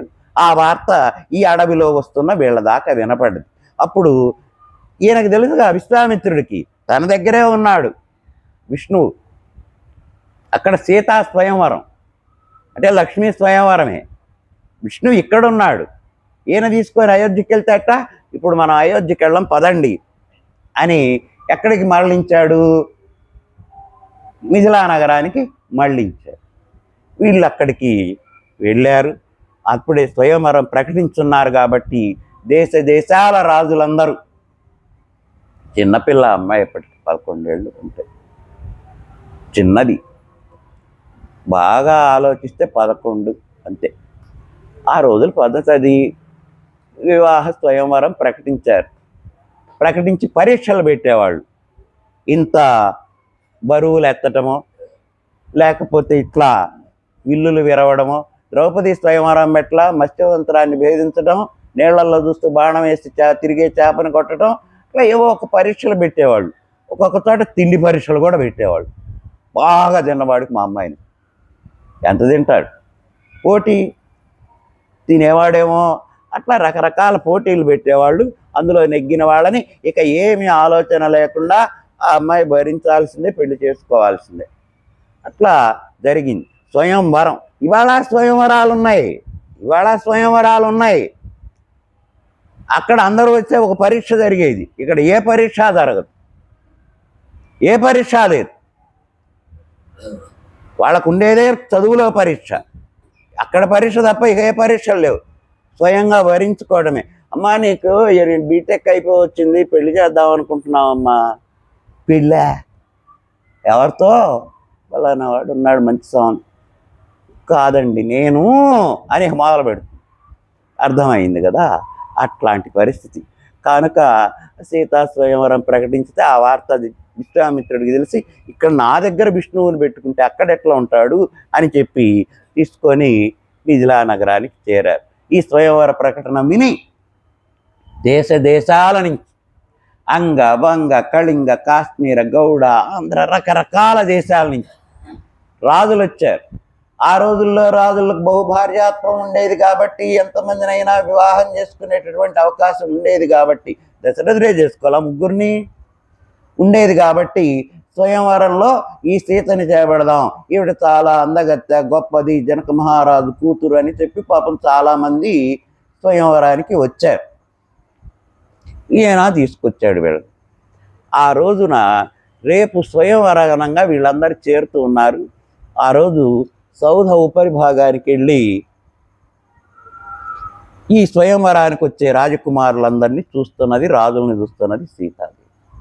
చూస్తూ ఉన్నప్పుడు ఈ విశ్వామిత్రుడు, ఆయన వెనక నల్లనివాడు, పద్మనయనంబులవాడు, నవ్వు రాజిల్లెడు మోమువాడు, విల్లును దాల్చువాడు, ఒక ఆయన ఇట్లా విల్లు దాల్చి చక్కగా సామజవర గమన నడుస్తూ వస్తున్నాడు, గంభీరంగా ఇంత పిల్లాడే. ఆ వెనక ఇంకొక ఆయన వస్తున్నాడు, ఎర్రటి ఆయన, బాణాలు పట్టుకొని. పైనుంచి చూస్తుంది. అంతకుముందు వచ్చిన వాళ్ళందరూ కూడా పెద్దలు, పెద్దవాళ్ళు. వీళ్ళకి కూడా ఏమిటిది ఇప్పుడు అని ఆడ ఆశ్చర్యపోతూ ఉన్నది. ఇతలోకి విశ్వామిత్రుడు కనపడ్డాడు. ఓ, ఈ మునికి కూడానా స్వయంవర కాంక్ష అని ఆశ్చర్యపోయి ఆ తర్వాత ఆ వెనక వచ్చేవాడిని చూసింది. అబ్బా, ఎంత సొగసుగాడే, ఎంత సొగసుగాడు, ఎంత బాగున్నాడు, మనోభిరాముడు, నయనాభిరాముడు, చక్కగా ఇతను గనక విల్లు విరిస్తే బాగుండు అనిపించింది ఆమెకి. కానీ వెంటనే ఒక అనుమానం, పిల్లవాడు, దీని వలన అవుతుందా? ఇంతకుముందు వచ్చారు బ్రహ్మాండమైనటువంటి అంగ కళింగ కాశ్మీర, అంగదేశపురాజు అంగలేసుకుంటూ, వంగదేశపురాజు పొంగలేసుకుంటూ, కళింగరాజు కాళ్ళు ఈడ్చుకుంటూ ఎంతోమంది వచ్చారు. ఈ పిల్లవాడి వలన ఏమవుతుంది అని కొంచెం నిరాశ లోనైంది. మరుసటి రోజు స్వయంవరం. బారురుదీరి బంగారు గద్దెలపై కూరుతుండిరి అందరూ కూర్చున్నారు. ఇట్లానే వెలుగుతున్నది నయనమ్మల ముందు ఒక పెద్ద విల్లు పెట్టారు అక్కడ. ఆ విల్లు ఎట్లాంటిది అంటే అదేమైనా మామూలు విల్ల? ఆ విల్లు ఉన్నటువంటి బండిని నెట్టుకొచ్చారు. ఎవరు? ఆ విదేహ రాజ్యంలో ఉండే పరమ బలాఢ్యులు ఉంటే వాళ్ళు నెట్టుకొచ్చారు. చూడండి అది ఎంతదో. ఈశాన్య దిశ వంక ఈశానుడోపంగా దాన్ని నెట్టుకొస్తున్నారు సభలోకి. ఈశాన్య దిశ వంక ఈశానుడోపంగా, ఈశాన్య దిక్పాలకుడైనటువంటి ఈశానుడే వచ్చి దాని యొక్క ఈశాన్య దిక్కును పట్టుకున్నట్ట. ఆగ్నేయమందున అమరేనగ్ని, ఆగ్నేయ భాగంలో అగ్నిదేవుడు పట్టుకున్నాడు. వీళ్ళందరూ దిక్పాలకులు కదా. వాయువ్య భాగము వాయువే నిలుపంగా, వాయువ్య భాగంలో వాయువు దాన్ని ఒక కాపు కాశాడు, అటు ఇటు కదలకుండా. ఆ నిరుతియును నిలిపే అతని దిశను, నిరుతి భాగంలో నిరుతి పట్టుకున్నాడు. అంటే ఈశాన్యం, ఆగ్నేయం, వాయువ్యం, నైరుతి నలుగురు నాలుగు పక్కల గట్టిగా పట్టుకొని నెడుతూ ఉన్నారు దిక్పాలకులు. దేవేంద్రుడా తూర్పు దిశ నుండి కదలంగా, దేవేంద్రుడు తూర్పు దిశ పక్కన నించున్నాడు, ఆగుతున్నాడు దాన్ని బడి. వీళ్ళు నాలుగు పక్కల వీళ్ళు నెడుతున్నారు. వరుణుండు కాచన పశ్చిమాన, పరమ దిక్కురుగా వరుణుడు నెడుతున్నాడు దాన్ని. వరుణుడు దాన్ని నెడుతున్నాడు. తూర్పున ఈయన ఇంద్రుడు లాగుతున్నాడు. మిగతా నలుగురు నాలుగు పక్కల ఎవరు? ఈశానుడు, వాయువు, నైరుతి, అగ్ని ఇట్లా ఉన్నారు. దక్షిణ దిక్పతి దక్షత నడపంగా, దక్షిణ దిక్పతి యముడు దాటిని దక్షతతోటి నెట్టండి, అట్నట్టండి, ఇట్నట్టండి ఉంటాడు. గైడ్ ఉంటాడు కదా మన ప్రవలు ఎత్తేటప్పుడు, ఒకడు ఆ మైక్ పట్టుకొని చెబుతుంటాడు, ఓ ఇటు మోకు లాగండి, ఇక్కడ బిగించండి, అక్కడ మేకేయండి అని అట్లా చెబుతూ ఉన్నట్ట. దక్షిణ దిక్పతి దక్షత నడపంగా ఉత్తర దిక్పాలుడు ఊతమిచ్చే, ఉత్తర దిక్పాలుడు కుబేరుడు ఊతమిచ్చాడు దానికి కదలడానికి బాగా. దశల పాలురిటులు దిక్చక్రమై సాగా, దానికి ఉన్న 8 చక్రాలు, 4 రెళ్ళు 8 చక్రాలుగా దిక్పాలకులు అష్టదిక్పాలకులే సాగుతుండగా, మిథిల సభకు లాగే మేటి బలురు, లాగిన వాళ్ళు ఏమన్నా మామూలు అల్పులా? మేటి బలురు, ఒక్కొక్కడు బస్తా తింటాడు. అట్లాంటి బలురు కేవలం వాళ్ళు దాన్ని లాగేపోయిన వాళ్ళకి అటు ఇటు. మేటి బలురు స్థాణు రూపుడగుతు జగమంత నిండిన, స్థాణు రూపుడై దిగంబరుడై విశ్వమాధుడై విశ్వమంతా నిండిన విశ్వేశ్వరుడై ఎవరైతే ఉన్నాడో ముక్కంటి, ఆయన యొక్క స్థాణురూపుడగుతు జగమంత నిండిన నీలకంఠు ధనువుని ఎత్తలేక. మోసుకురావచ్చు కదండి. అష్టదిక్పాలకులు కూడా ఎత్తలేకపోయింది. ఎత్తలేక మన సూట్ కేసులు కానీ రైల్వే స్టేషన్లో లాగుతున్నాము ఇప్పుడు, వెనక లేవుగా ఈ చక్రాల సూట్ కేసులు. ఎంత పెట్టైనా ట్రంక్ పెట్టైనా మోసుకుంటూ పోయేవాళ్ళు నెత్తిన పెట్టుకుని. ఇప్పుడు హాయిగా దానికి చక్రాలు పెడుతున్నాడు, ప్లాట్ఫామ్ మీద పడేయడం, ఈడ్చుకురావడం. అట్లా దాన్ని లాక్కొచ్చు ఉన్నట్ట. ఎక్కడికి? ఈ సభకి. అందరూ కూర్చున్నారు, చూస్తున్నారు. సీతాదేవి ఆయన పక్కన, జనక మహారాజు తండ్రి ప్రక్కన వరమాల పట్టుకొని నిలబడి ఉన్నది. ఎవరు ఈ విల్లు విరుస్తారో వారి మెడలో ఈ వరమాల వెయ్యాలి కదా అని ఆవిడ నిల్చొనున్నది. కానీ ఆవిడ మనస్సులో నిన్న చూసిందే ఆయన ఉన్నాడు. సరే చూస్తూ ఉన్నది, మేలి ముసుగు వేసుకున్నది. చక్కటి ఇది చేస్తారు, చక్కగా మేలి ముసుగు తీశారు సీతకి. చక్కగా ఎంత ముద్దులో కురిపిస్తుంటుందో అట్లా వరమాల పట్టుకొని తలకాయ ఉంచుకొని నించుంది. ఇందులో ఎవరు ఇది విరుస్తారో, నేను ఎవరింటికి ఇల్లాలుగా వెళతానో అని చూస్తూ నించుంది అమాయకంగా. అప్పుడు ఇక పిలిచారు. జనకుడు ప్రకటించాడు, అయ్యా, స్వయంవరానికి వచ్చినటువంటి ఓ రాజకుమారులారా, ఓ రాజులారా, అందరికీ విన్నపం. ఏనాటి నుంచో ఈ శివధనువు మా ఇంట్లో ఉన్నది. ఈ శివధనుస్సుని ఎవరైతే ఎత్తి విరవగలరో వారికి నా కూతురైనటువంటి సీతని, జనక మహారాజు కూతురైన జానకిని, విదేహరాజ పుత్రిక అయిన వైదేహిని, మిథిలానగర రాజకుమార్తె అయిన మైథిలిని ఇచ్చి వివాహం చేయాలనుకుంటున్నా. ఎవరైనా సరే మీ యొక్క బలాబలాలు ప్రదర్శించండి. ఇదిగో ఇక్కడ శివధనుస్సు ఉన్నది, ఈ మధ్యలో తీసి బండిలో నుంచి తీసి పైన పెట్టారు. ఇక మరి ఆల్ఫాబెటిక్స్లో రాశారో, ఏ ఆర్డర్లో వాళ్ళు నమోదు చేసుకున్నారో పేర్లు, అనౌన్స్మెంట్ జరుగుతున్నట్టుగా ఒక్కొక్కళ్ళు వస్తున్నారు. ఒక ఆయన వచ్చాడు,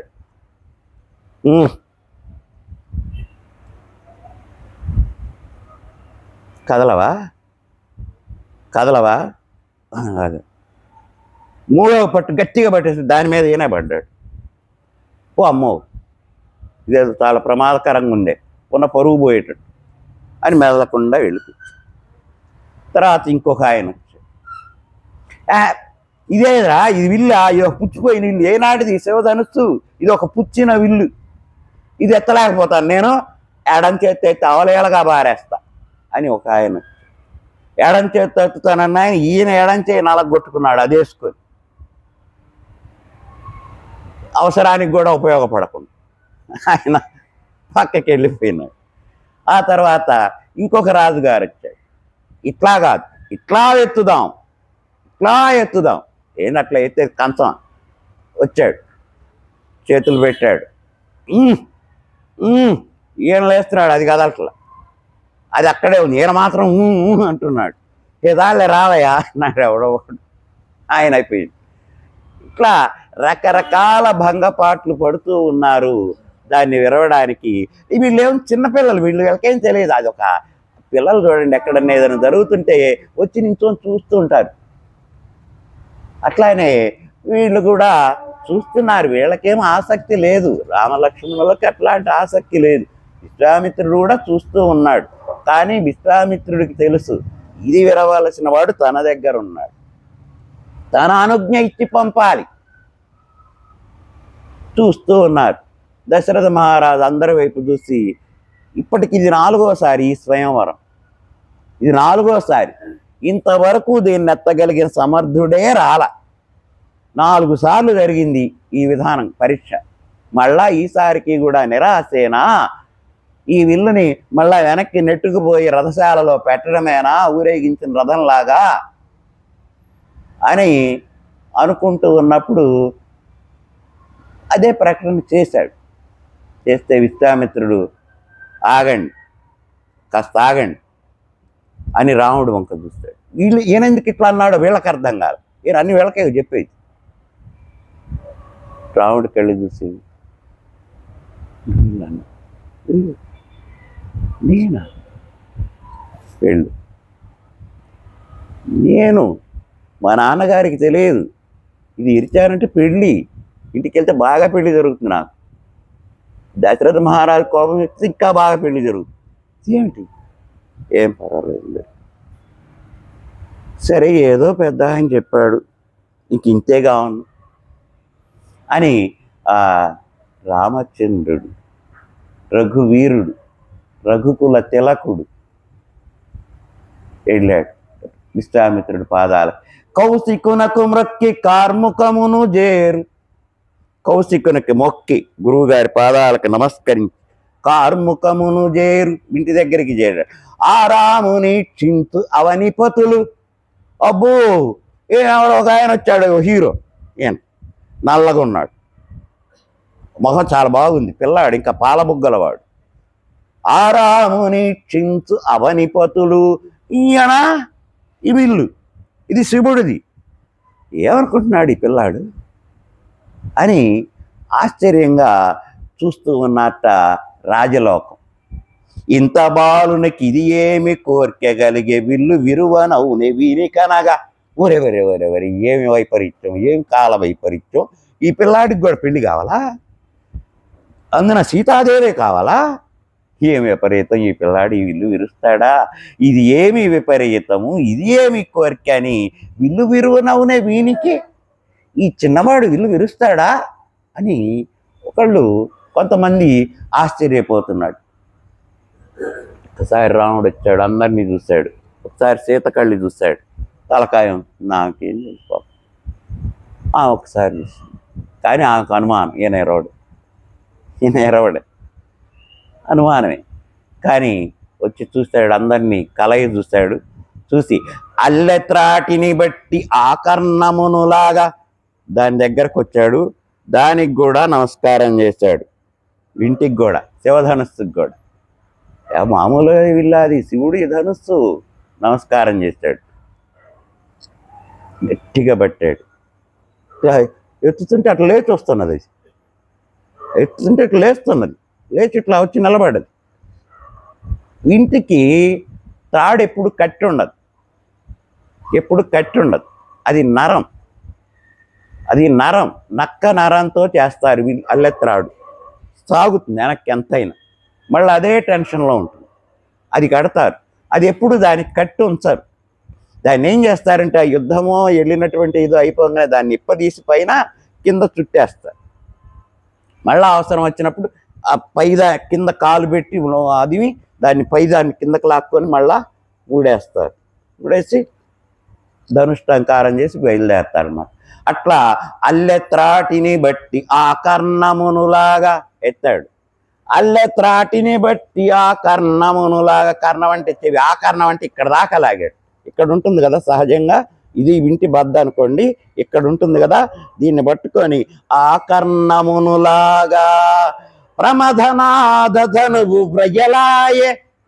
ఒక్కసారి ఇట్లా పట్టుకొని ఒక్క లాగులు లాగేసరికి ఇక్కడ దాకా పెళ్ళుమనే విల్లు, గంటలు ధల్లుమనే, గుబిల్లుమనే గుండె నృపులకు జల్లుమనియ జానకి దేహము. ఒక్క నిమేషమునందే నయము జయము భయము విస్మయము గదురా అంటాడు పాపయ్య శాస్త్రి గారు. ఒక్క నిమిషంలోనే, ఒక్క క్షణంలో పెళ్ళుమనే విల్లు పెళ్ళ ఇరుచుకొని వచ్చింది వెనక్కి. గంటలు గల్లుమని, దానికి అటు ఇటు గంటలు కట్టి ఉంటాయి విల్లులకి, అవి గల్లున మోగినాయి ఆ మువ్వలు. గుబిల్లుమనే గుండె నృపులకు, వామ్మో వాయో, ఓ పిల్లాడు, ఈ పిల్లాడు ఇచ్చాడే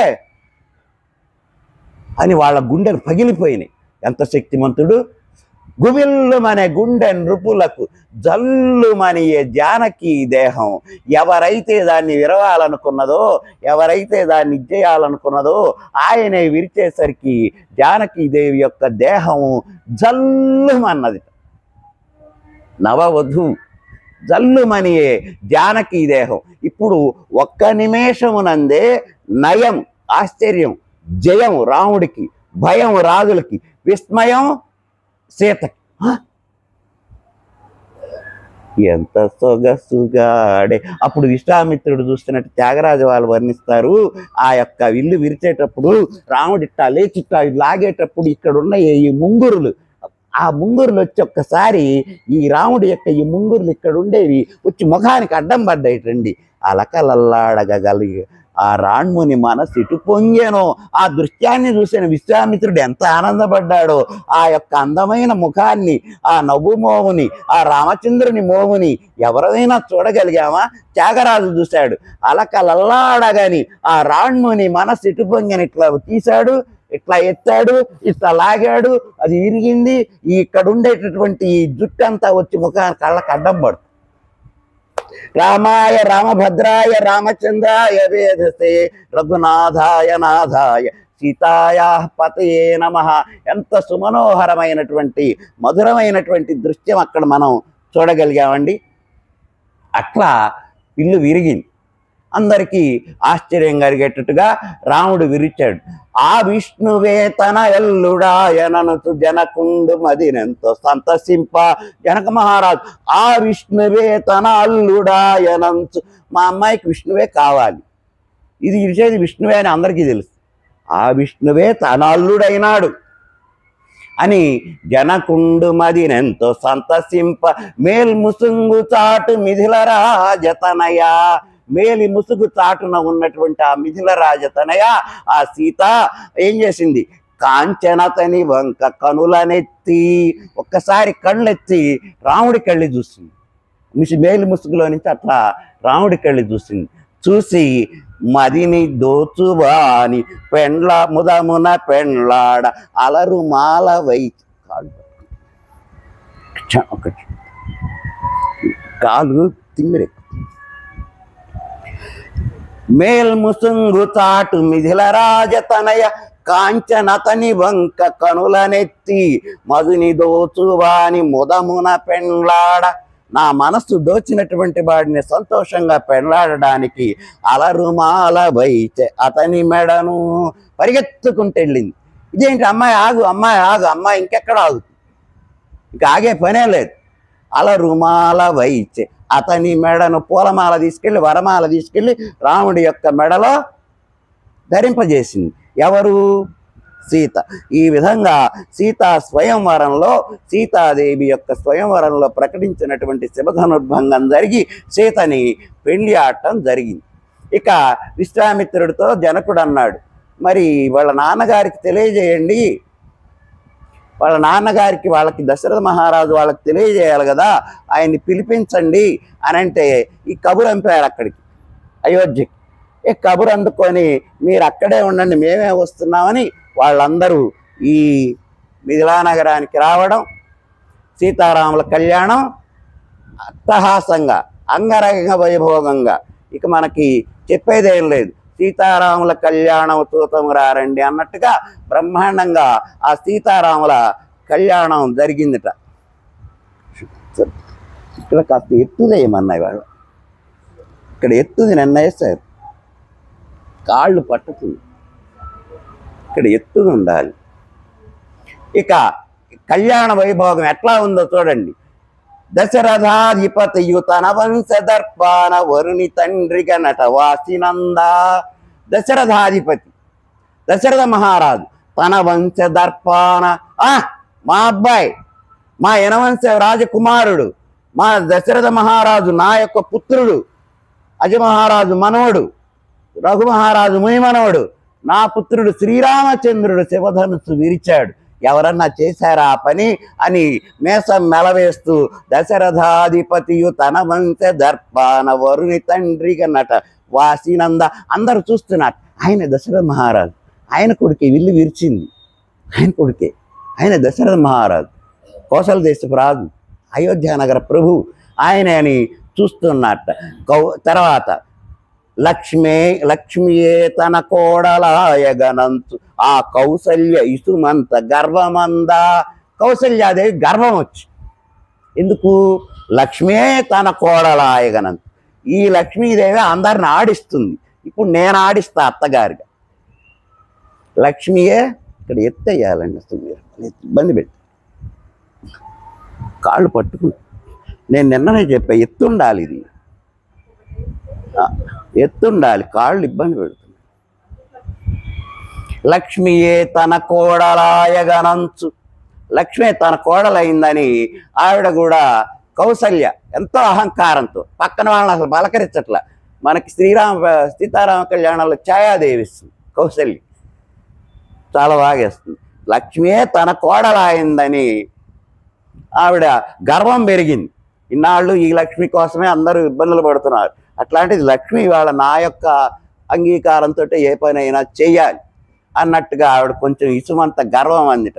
సాఫల్యమాయగా జన్మంతు జనకుండు కళ్యాణ రావుని కాళ్ళు గడుగా, జన్మ సాఫల్యమైంది అని ఆయన ఎవరు జనక మహారాజు కళ్యాణ రాముని కాళ్ళు గడుగా. కళ్యాణరాముడు శ్రీరాముడు కళ్యాణరాముడైనాడు, జగదభిరాముడైనాడు, సీతకి మనోభిరాముడైనాడు, చూసే వాళ్ళకి నయనాభిరాముడైనాడు, మనందరికీ కూడా శ్రీరాముడైనాడు.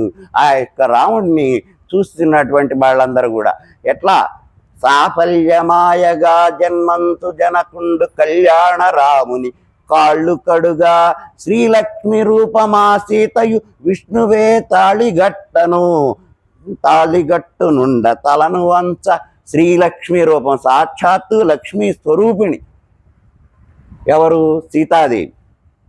శ్రీరామపత్ని జనకస్య పుత్రి సీతాంగన సుందర కోమలాంగి భూగర్భజాత భువనైకమాత వధూవరాభ్యం వరదాభవంతని శుభలేఖల్లో వేస్తామే. ఆ శ్రీరామ పత్ని అయిందిట. శ్రీలక్ష్మి రూపమా సీతయు విష్ణువే తాళిగట్టుచునుండ తలను వంచ తాళిగడుతున్నాడు. శ్రీ మహావిష్ణువు జగత్ కళ్యాణం కోసం, లోక రక్షణ కోసం ఆమె యొక్క సీతాదేవి యొక్క మెడలో తాళి కడుతూ ఉంటే ఆవిడ తలను వంచిందట. వేద ఘోషలు వినువీధి నిస్తరింప. వినువీధి మొత్తం కూడా వేద ఘోషలు, వేదాలు తెగ చదువుతున్నారు, చదివిన వాడికి చదివినంత. అందులో ఇద్దరు రాజులు పిల్లల పెళ్ళది. అందరూ ఆ పెళ్లిలోనే ఈ జనకుడి యొక్క రెండో కూతురు ఊర్మిళని లక్ష్మణుడికి ఇచ్చారు, కుశధ్వజుడి కూతురు మాండవిని భరతుడికి ఇచ్చారు, ఇంకొక కూతురు శృతకీర్తిని శత్రుఘ్నుడికి ఇచ్చారు. వీళ్ళు అనుకున్నారు, ఈ మునులు చెప్పారు, వశిష్ఠ విశ్వామిత్ర వామదేవాదులు, ఎందుకయ్యా అందరూ ఒక చోట ఉంటారు, వాళ్ళు నలుగురు వీళ్ళు నలుగురేగా, అందరూ ఒక చోటే ఉంటారు, అక్కా చెల్లెళ్ళు తోడుగా అని వాళ్ళందరికీ కూడా అదే లగ్నంలో పెళ్లి చేశారు. జగతిర దేవతావరులెల్లను దేవనొసగా. దేవతావరులందరూ కూడా దేవనలు ఇస్తూ ఉండగా జగతి రక్షణ హేతువై సంతరించు. జగతి రక్షణ హేతువుగా సంతరించినటువంటి ఆ రామ కళ్యాణ భోగం రక్కినందింది. జై సీతారామచంద్ర ప్రభువుకి జై. ఉంది, ఇంకొక నిమిషం ఉంది. ఆ విధంగా సీతారాముల కళ్యాణం మనోహరంగా, నయన మనోహరంగా, చూసిన వారికి చూసినంత వేడుకగా జరిగిందిట. ఎట్లా జరిగింది? ఎట్లా జరిగింది అంటే ఇక దానికి ముందు రామ కళ్యాణ వైభోగానికి అలంకరించారు నగరాన్ని. ఎక్కడ జరుగుతుంది? మిథిలలో, జనకుడింట్లో. చదలేటి మార్గమ్మె చలువ పందిరిగాగా. ఆకాశమే పందిరి. చదలేటి మార్గం అంటే ఆకాశం. చదలేటి మార్గమ్మె చలువ పందిరిగాగా మేదిని బలయమ్ము వేదికాయ. ఆకాశం అంత పందిరి, భూదేవంత పీట. వృక్ష వితతులన్నీ వింజామరలుగా. చెట్లన్నీ వింజామరలు వీచినాయి, సుగంధ ద్రవ్యాలు, పరిమళాలు, పూలతోటి విసనకర్రలు విసిరినైట రామ కళ్యాణం. పవనుండు తానాయ పరిమళము. గాలిలో నుంచి దానంతటదే పరిమళం వస్తున్నది, మంచి మంచి వాసనలు, సువాసనలు వస్తూ ఉన్నాయిట. ఋషి పుంగవులట పురోహితులను గాగా. ఇక ఋషులందరూ పురోహితులే. స్వామివారి కళ్యాణం, సాక్షాత్ విష్ణు కళ్యాణం, సాక్షాత్తు లక్ష్మీ కళ్యాణం.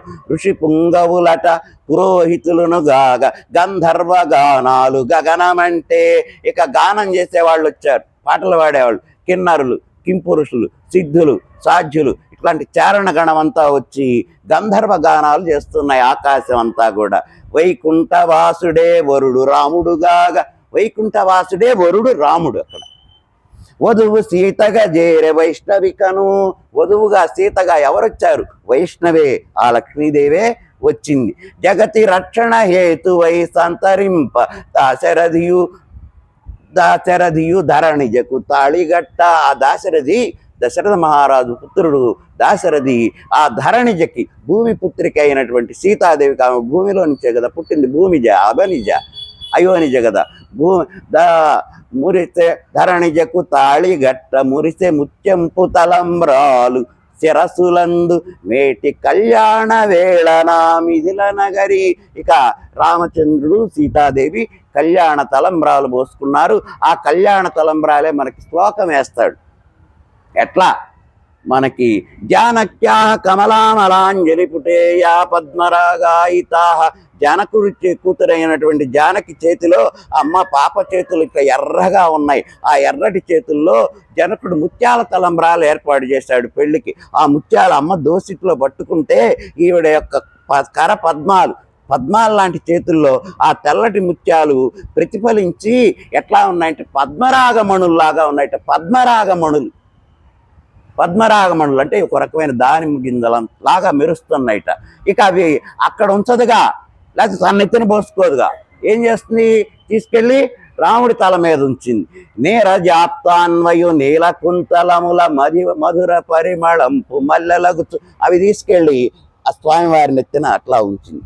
ఆ నీరజాప్తాన్వయు నీలకుంతలముల మధుర పరిమళములకు మల్లెలగు, ఆ యొక్క నల్లటి జుట్టు మీద అవి పడేసరికి మధుర పరిమళం ఇచ్చేటటువంటి మల్లెపూల్లాగా ఆవిడ యొక్క చేతిలో ఎర్రని పద్మరాగమణుల్లాగా రాముల వారి తల మీద ఎట్లా ఉన్నాయి, మల్లెపూలలాగా ఇంద్రనీలపు కాంతి వెలుగులగు నీలాభ్రవర్ణుని నిండు మేనను జాలు ఇంద్రనీలపు కాంతి వెలుగులగుచు. అక్కడి నుంచి అవి ఇట్లా జారుతున్నాయి రాముల వారి తల మీద నుంచి.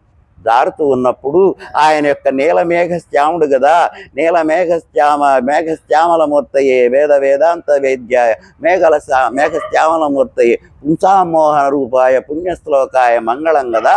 అవి ఆ యొక్క శరీరం మీద జారుతూ ఉంటే ఆ నీలపు కాంతి ఈ తెల్లటి ముత్యాల్లో ప్రతిఫలించి అవి ఇంద్రనీలపు కాంతుల్లాగా శోభాయమానంగా వెలిగినైట. ఇంకా తర్వాత ఏ పరిణయ వేళ ఈ రీతి ముత్యాలు, ఏ పరిణయ వేళలో ఈ రీతిగా ముత్యాలు మువ్వన్నె రూపంపు మురువులగుచు, 3 రంగులు సంతరించుకున్నాయి ఒకే తెల్లటి ముత్యాలు. ఫస్ట్ అమ్మవారి చేతిలో పద్మరాగమణులైనవి, స్వామివారి తల మీద మల్లెపూలైనవి, స్వామివారి దేహం మీద ఇంద్రనీలమణులై. ఏ పరిణయ వేళ నీ రీతి ముత్యాలు మువ్వన్నె రూపంపు మురువులగుచు, ఆ 3 వన్నెల యొక్క రంగుగా మురువులగుచు ముగ్ధ జానకి హస్తాల మురియుచుండి పరగు శ్రీరామ కళ్యాణ పర్వమందు. ఆ గొప్పదైనటువంటి శ్రీరామ కళ్యాణ పర్వంలో ముగ్ధ జానకి హస్తాల మురియుచుండి, ఆ ముగ్ధమైనటువంటి మనోహరమైనటువంటి ఆ సీతామ్మవారి చేతుల్లో మురియుచుండి అక్షతారోప భాగ్యాన అందగించు. అక్షతారోప భాగ్యం తలంబ్రాలు పోసుకునే ఘట్టంగా అందగించి వర తలంబ్రాలు మీకు శుభములిడుతా. ఆ సీతారామ కళ్యాణ తలంబ్రాలు ఈ విన్నటువంటి మీ అందరికీ కూడా సకల శుభాలు కలిగించుగాత.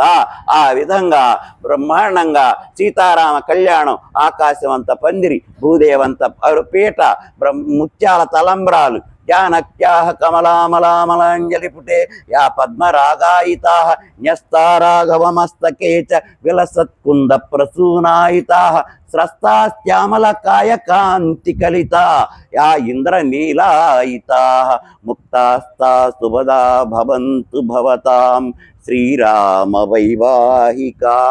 అట్లాంటి శ్రీరామ కళ్యాణ పర్వంలో వాడినటువంటి ఆ ముత్యాల తలంబ్రాలు మీ యొక్క జీవితంలో కూడా కళ్యాణప్రదములైనటువంటి వరాలిచ్చి మిమ్మల్ని కూడా ఆశీర్వదించుగాత అని ఈ విధంగా సీతారామ పరిణయంతో ఆ బాలకాండ ముగుస్తుంది. సరే, అది అయిపోయింది. ఇక వీళ్ళందరూ ఈ ఆడపిల్లల్ని తీసుకొని కొత్త కోడళ్ళని వెంటబెట్టుకొని దశరథ మహారాజు వస్తూ ఉన్నాడు. వస్తూ ఉంటే మధ్యలో పరశురాముడు ఎదురొచ్చాడు. ఇది విష్ణంశ. వచ్చి ఎవడు రా శివధనస్సు విరిచింది అంత మగవాడు. అప్పటికే ఆయన దండయాత్రలు చేసి రాజులందరినీ చంపి అవతల బారేశాడు. పరశురాముడు వస్తున్నాడంటే క్షత్రియులందరూ గాజులు దొడుక్కుని ఉండేవాళ్ళు భయపడి, మేము ఆడవాళ్ళం మమ్మల్ని చంపొద్దని. అట్లాంటి దండయాత్రలు చేస్తూ వస్తూ ఉండేటటువంటి ఆ పరశురాముడు వస్తుంటే దశరథ మహారాజు భయపడ్డాడు. రాముడు ఎందుకు భయపడటం, ఉండండి అని ఎదురెళ్తే నువ్వేనా బాలకుడవు శివధనుసు విరిచింది, నీకు చేతనైతే విష్ణుధను ఉంది నా దగ్గర, అది ఎత్తి చూపించు నీ మగతనం, నీ మగసిరి అన్నాడు. ఏది అది టివు అన్నాడు. తీసుకున్నాడు. దాన్ని పట్టుకొని నమస్కారం చేశాడు. అమ్మా నువ్వు విష్ణువే అని ఆయనకి నమస్కారం చేశాడు. వనమాలి గది శార్ంగి శంకి చక్రీ చనందకి శ్రీమాన్ నారాయణో విష్ణుర్వాసుదేవోభిరక్షతు, నీవు సాక్షాత్ విష్ణువే అని అంగీకరించి ఆయన మరలిపోయినాడు.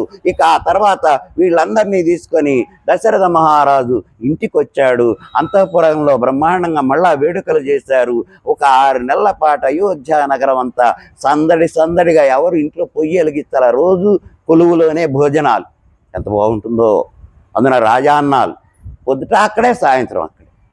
ఏది కావాలంటే అది, ఎవరికి ఏది తినాలంటే అది, ఏది తాగాలంటే అది, ఏది చేయాలంటే అది, అట్లా బ్రహ్మాండంగా రాముల వారి కళ్యాణం జరిగింది. వీరందరూ కూడా ఒక్కసారి ఆ మిథిలా నగరం నుంచి అయోధ్య నగరానికి వచ్చి ఈ పూటకి ఆ దశరథ మహారాజు పెట్టిన భోజనాన్ని మనసులో ఊహించుకొని తృప్తి పడండి. ఈ విధంగా వాళ్ళ ఆనంద సంసారం గడుస్తూ ఉన్నది. ఇప్పటికి బాలకాండ అయింది 2 రోజులుగా. ఇక రేపు అయోధ్యకాండ, అసలు కాండ ఇక మొదలవుతుంది. రేపటి నుంచి మనం అది చూస్తాం. స్వస్తి ప్రజాభ్య పరిపాలయంతాం న్యాయేణ మార్గేణ మహీషాం గోబ్రాహ్మణేభ్య శుభమస్తు నిత్యం. లోకాః సమస్తాః సుఖినో భవంతు. స్వస్తి.